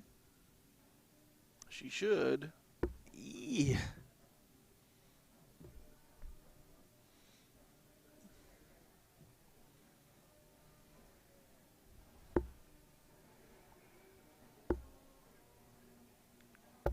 Ooh, nice turn. What a turn Single there. bull, double bull, trip 19. But Big turn. But is it enough? Paula needing 3. I know. She set herself up just in case. Yes, she did. She'll move to the 18. Yeah, but say she's going to go ahead and go right back on up, pad the lead a little bit, just in case Liz does the similar move here. I think that's double bull and 2 18s to win. Here we go.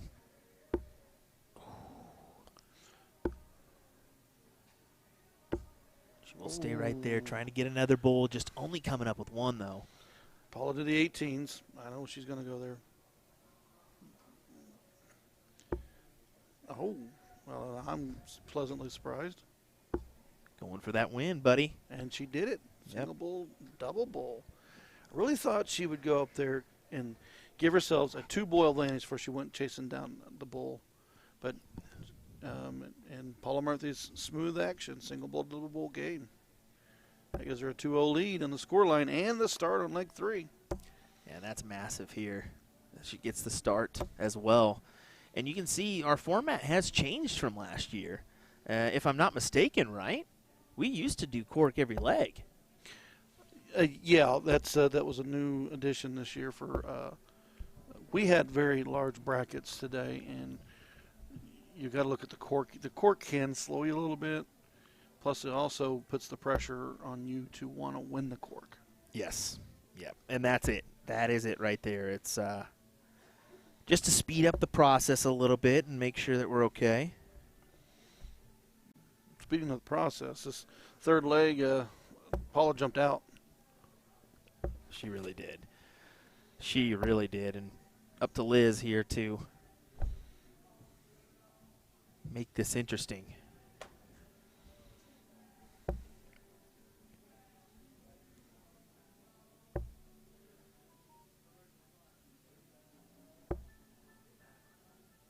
Paula Murphy moving around the board. 17 goodbye. Trip 15 goodbye to the 18s. Liz back on her heels. Needs 18s or 16s. She needs a house. Not going to do it there.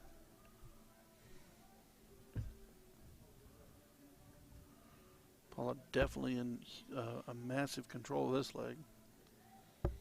Knowing her the way we've seen her play, she's gonna take her time, work the board. She's just taking away those houses and moving about her business. Exactly. And you mentioned it. Look at the average here. 4.8 for this leg, but a 3.6 for the match. What Mark saying? 3.7, 3.0 to 3.7. Yep. I think he's pretty spot on. I would say so. Jeff McMahon joining us in the chat as well. Wanted to say hello to him. One of our live stream technicians that helps us out with USA Darts as well as Eagle Eye Sports. So another reason to go over and check out Eagle Eye as well.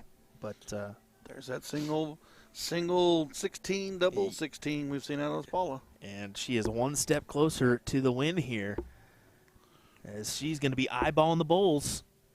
Just needs 3.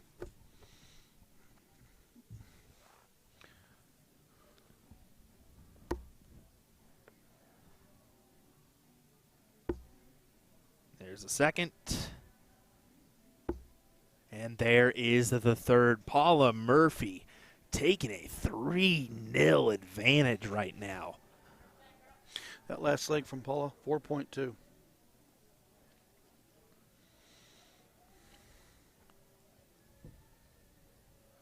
Impressive. Very impressive. Liz not happy with that opener. Can't tell, but she did get 4.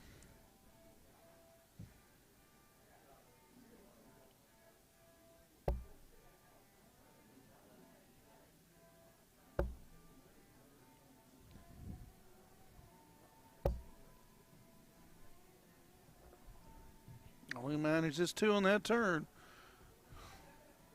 Liz needs to start to rattle off some turns, rattle off some legs.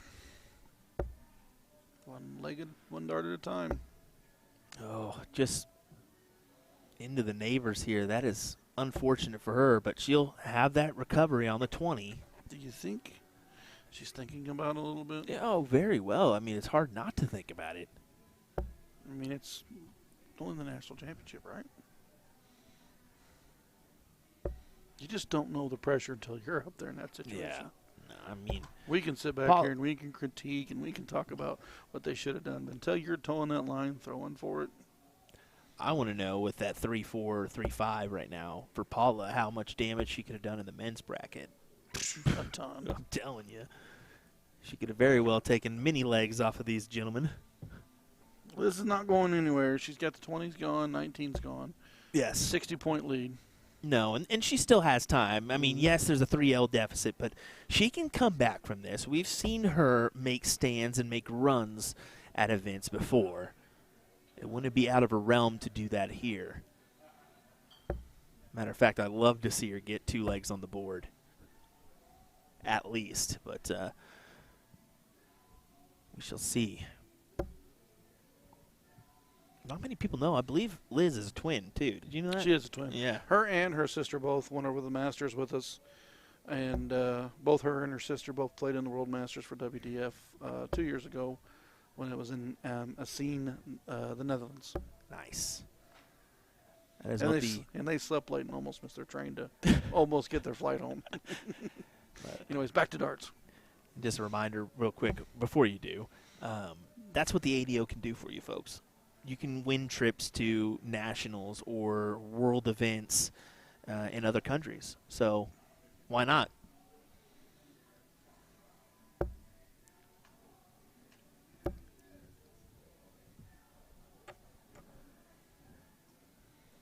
Two in the 20s, after the 17s. Back to Paula.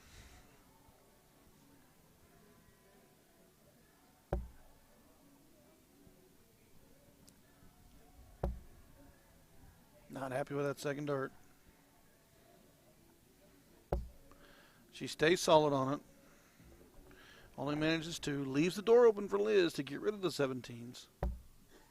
Which she will do. Yeah. Oh, I'll try to do at least. Man, I should make. She gets it. Okay.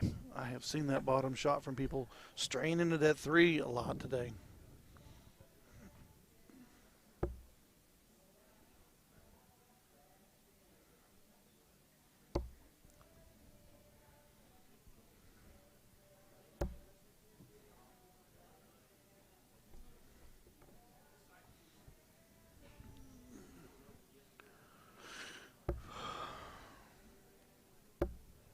Big trip 18 to open up.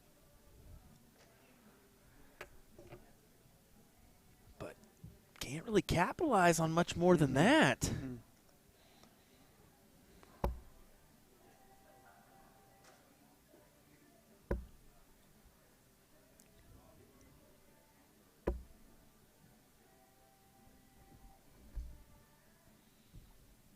Advantage still on for Liz Tynan.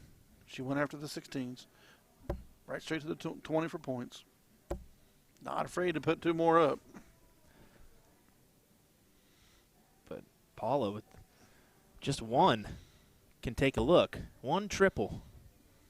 Oh, how about this from Paula? How about this from Paula? 16's open. She elects to open up another wedge. Makes your opponent think.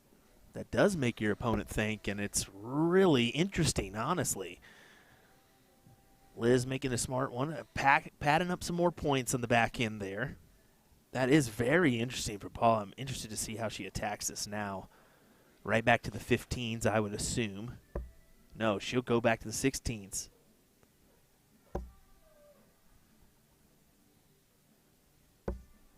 Oh, just outside both times on that dart 2, dart 3. Liz will attack 16s and 15s now. And she strays high. Picks it. And right back up top.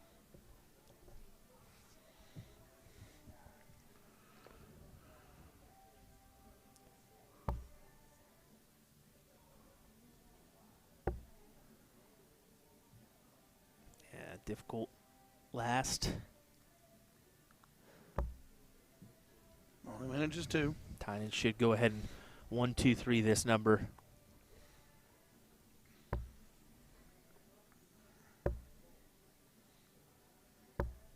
And she does. Trying to get that one leg on the board so she can try to start chopping down the tree, as they call it.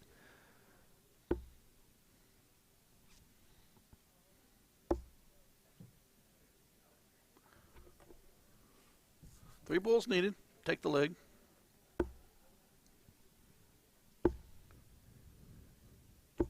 And she wastes no time. 1, 2, 3.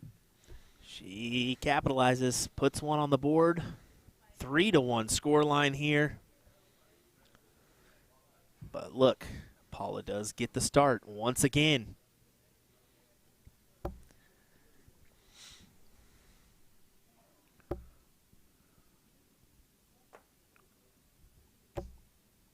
Big 5 to start. Big 5 open. To the 19s, to the 18s. What does she go?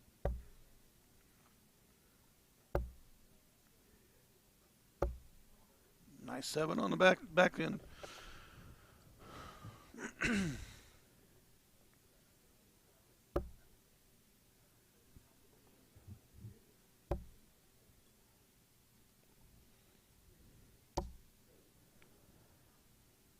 One, two, three there for Paula.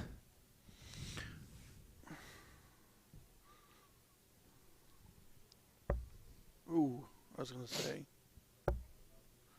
After dart 1, she can recomposes, manages to hit 2 more. She does have a slight point lead. That's the one thing that I always talk about. If your triples at the beginning of your turn, you can do damage. If your triples are at the end of your turns, a lot of times you're just trying to stay in the match. It's got a little quiet in this hall a little bit. I was going to say, I think the music went away for a minute, and I think the folks have all decided it's time to go eat. It's time to put some things in some slot machines. Ooh, how about that from Liz? Big turn. Double 20 to take that out. And there we go. There's a little resurgence of some music to get the thoughts off your mind.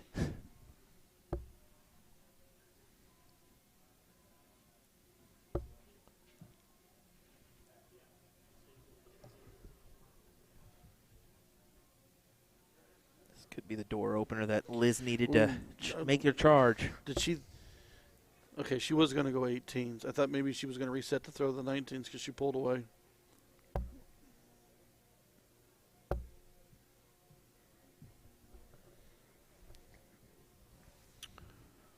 Big triple right here can do some damage.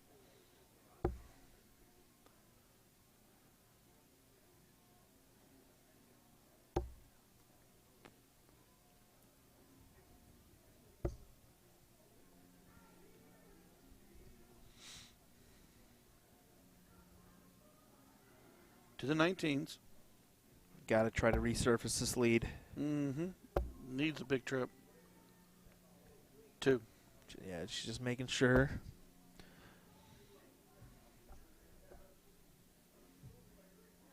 Right now, they're trying to get to the point where they can take a shot at the close.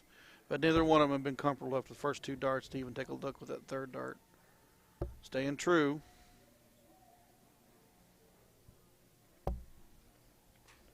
There was an aggressive shot out of Paula.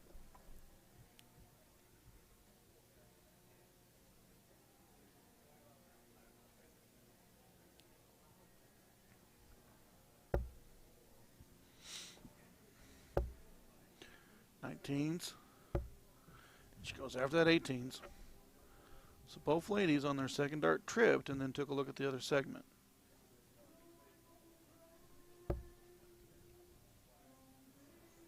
Murphy trying to regain that lead.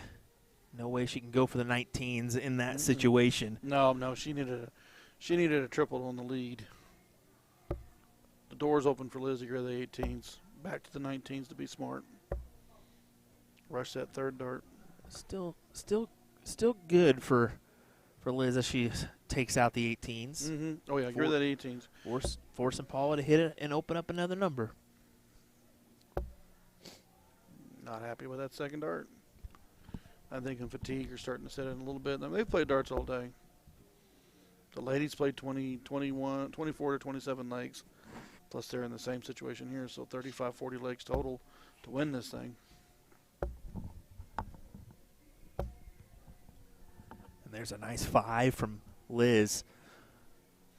One dart at a time, one round at a time, one leg at a time. Yeah, exactly what I said. She just got to get one on the board, and she can kind of start chopping at that tree. That's exactly what she's trying to do here. One round at a time. Reminder, race to 4-leg format. So Paula's just 1 leg away from this title here. Ooh.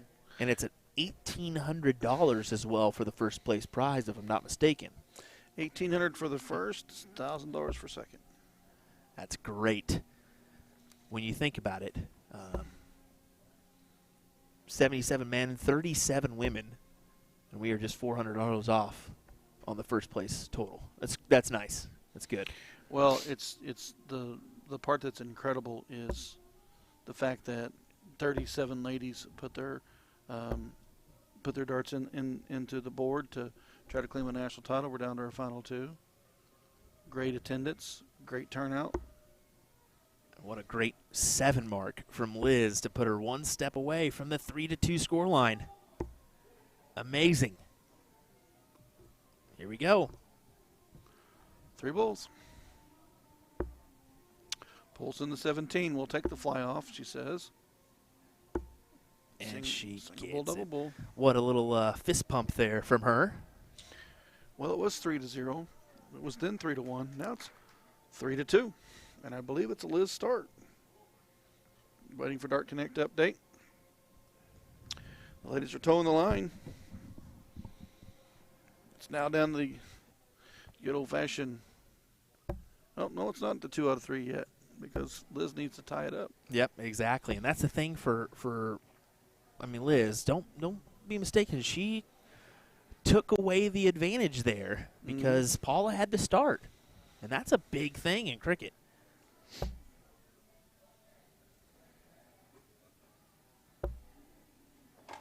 Paula finds it with their second.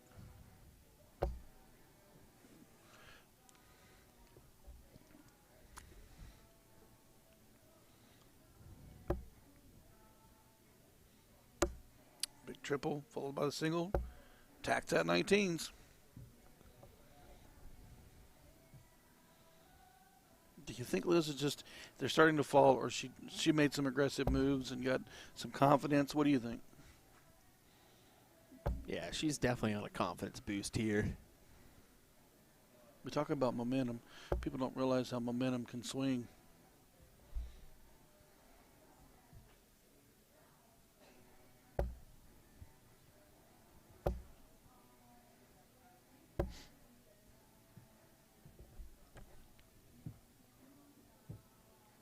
Paula's got to find the 18s or 17s. She's choosing the 17s. I like that route for her.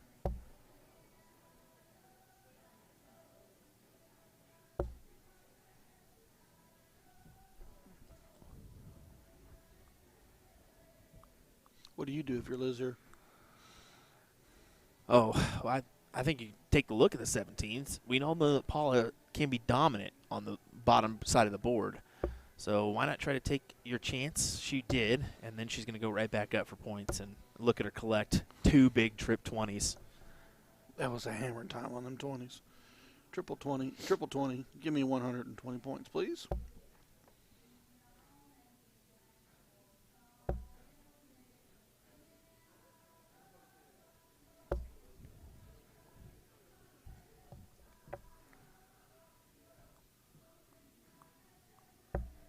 Liz goes after the 17s. Does she stay there? She does. But she is going to lose that third dart for the top. It just pulls to the outside.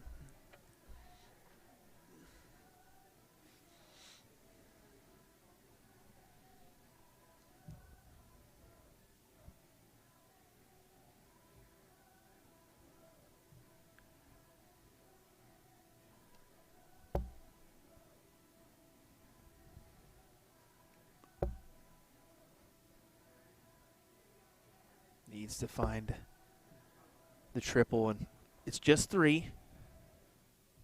It is a 7-point advantage, but I think the way that Liz is going here should be able to capitalize. Oh, don't speak too soon, Will. Will Stuart. I just put the curse, I guess. Oh, my gosh. Paula back to the 20s. Now, she'll go 17 now. Not happy with that top shot.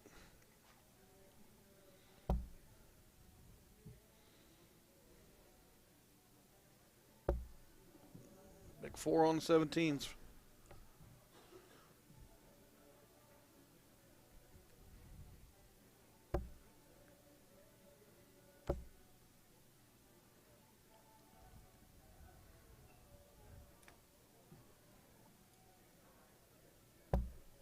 She got tired of that 17. She got rid of it.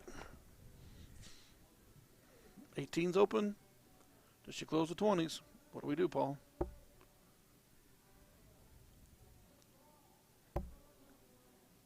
And it'll take all 3, but she's going after them 20s. She gets rid of them.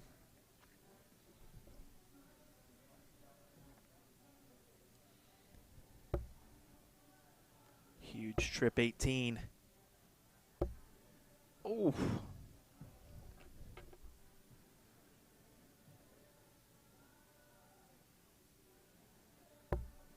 Goes for a house to the 15s for Paula.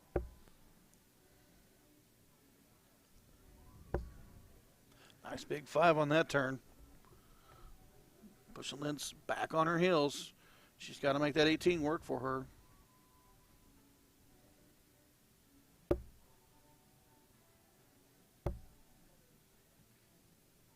Not happy on that turn. First 2 darts out of her hand, flying high. Yeah. Paula, she'll go have that 18 right now. She's got that 15 house. That is definitely handy for Paula. She's going to attack these 18s. And she closes.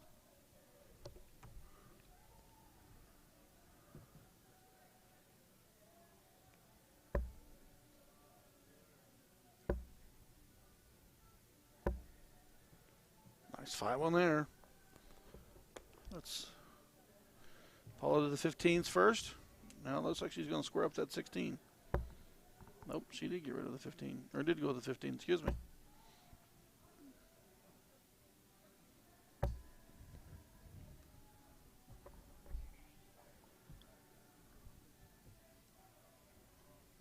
Liz has got to capitalize. I have to have 4 to even take a look. Exactly. She's not going to be able to, so stay there. Can't collect on a triple. Paula, potential 1, 2, 3 here. No, she's taking the smart route.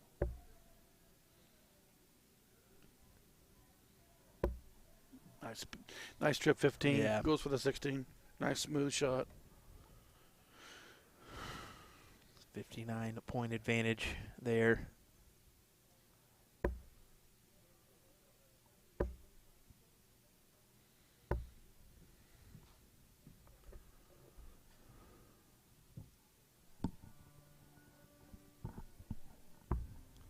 Oh, she went for the double. Wow. There she pulled at 1. I think she pulled she had to have pulled that just a little bit. And I think it's kind of got her a little bit on the razzle-fazzle. Does manage to put 1 up. Tying him down just by 10. Oh. Those are the tough ones. Just needed 2 to close. And you throw the first dart number 2 at it just to even just for a fat. Those are the tough ones. Does she challenge the double? Does she reset and go back to the 16s? Ooh. Anyone's guess here.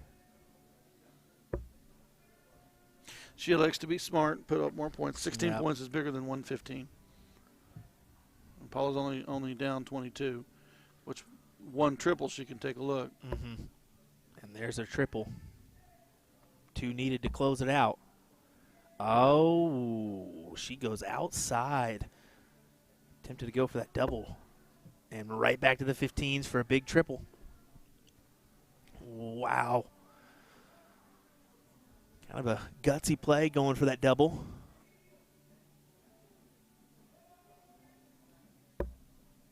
Trip 16. Ooh, and just sailed dirt 3. You can hear her clap. She knew she needed that to hit. Just too clear to close the 16. She attacks the double again. Gets it this time. Ooh, that's a big shot. That's huge right there. That's a big round right there. Big 6 mark. Paula puts herself 3 bulls away from a title and what would be her 7th cricket title.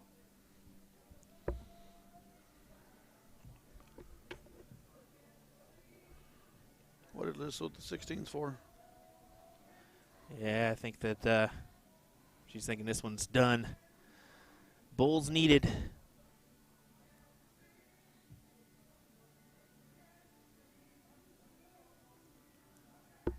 Single bull. Just need the red bit.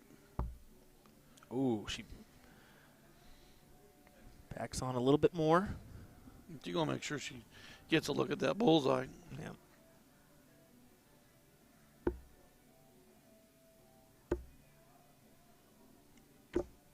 Oh, we call that unlucky.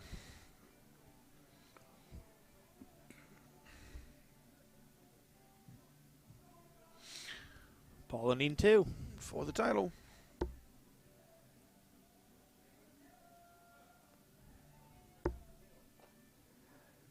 She's unhappy. She knows.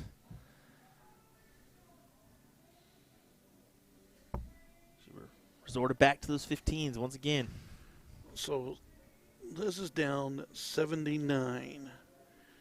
Double bull, double 15.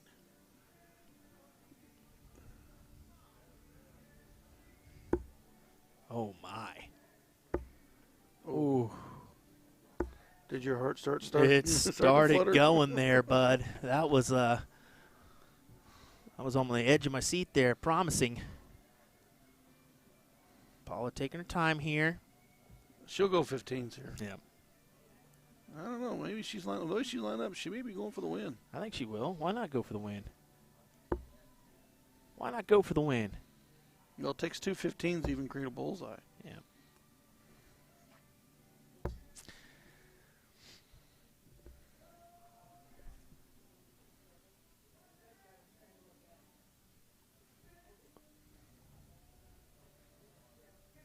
Two bulls, 2 15s to claim the leg. She hits the red bit. She needs 2 clear to close.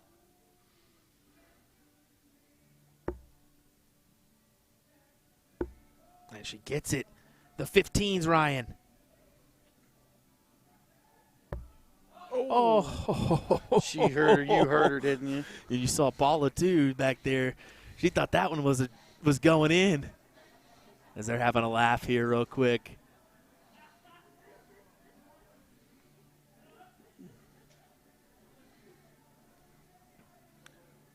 Don't tell me that with that little tension built up there.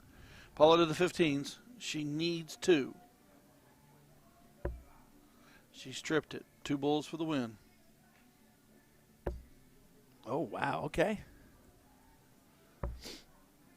She was like premeditated. No. She was there. like, well, you need to get that camera angle back off there. Hey, I was thinking, man, maybe like, she'll no, get rid of these first. Nope. No. Totally wrong, Will. Now she makes Liz throw 3 bulls. There's the double. She needs another one. Wow.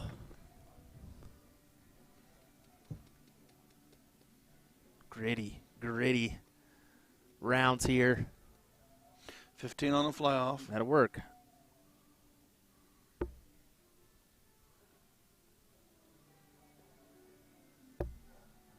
Another 15 creates a bull. So red bit, 2 15s. We've talked about it. 2 bulls, 2 15s.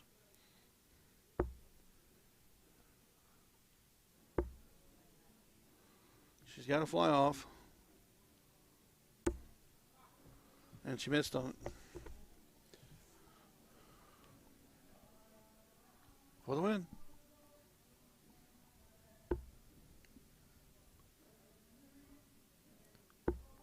There it is. There we go. Paula Murphy is crowned your champion here in the ADO Cricket National Championships. Her 7th national title, ladies and gentlemen. A big feat for Paula Murphy.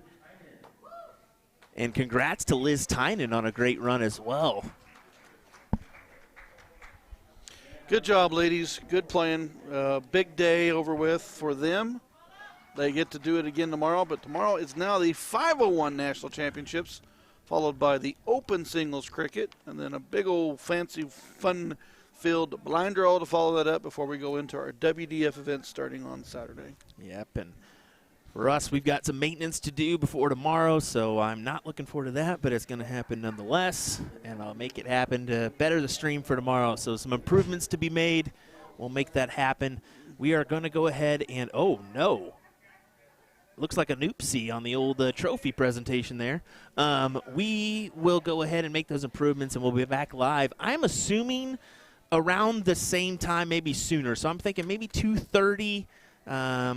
3 o'clock, maybe. I don't know. Maybe 3 o'clock. I think it might be a little bit, I don't know, 3 o'clock. I'll say 3 o'clock. Yeah. It just depends on how many we actually have in the field and whatnot. So kind of tune into our Facebook. Tomorrow we'll be making some posts as to when we'll be going live. As always, you can follow the action here on Dart Connect, folks. So make sure that you do that. Thanks again for joining us. We'll be capturing interviews with Leonard Gates and Paula Murphy when we can. So we'll make that happen and post at a later time. Try to make it this weekend. But we'll see you folks tomorrow for the National Championships of 501 here. And then a little bit of cricket later on in the evening as we have women's and men's singles cricket in the store. Guys, be ready. You got a juicy lineup of darts this weekend live from Las Vegas. I love it. We'll see you, folks. Thanks for joining us. William Stuart, Ryan Mooneyham. See you tomorrow.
Dart of the Month for all of January 2024. If you purchase any of our Red Dragon Gerwin Price set of barrels, you'll receive a free Iceman jersey. The latest and greatest for the Iceman is his Midnight Edition darts that you see here. If you purchase the January 2024 Dart of the Month special, you will automatically be entered into a raffle to win these 25-gram steel tip Midnight darts. So let's give them a quick throw. I'm going to swap out the stems and the flights for the new Fusion one piece so we don't scuff them up too much. I think we're about ready with our one piece. Now let's have a test throw.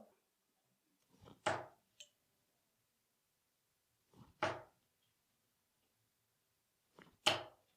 right, let's go for a ride. A long straight barrel always gets the job done for me. We've got subtle ring cuts here all throughout the barrel. Very nice. That's it for now, folks.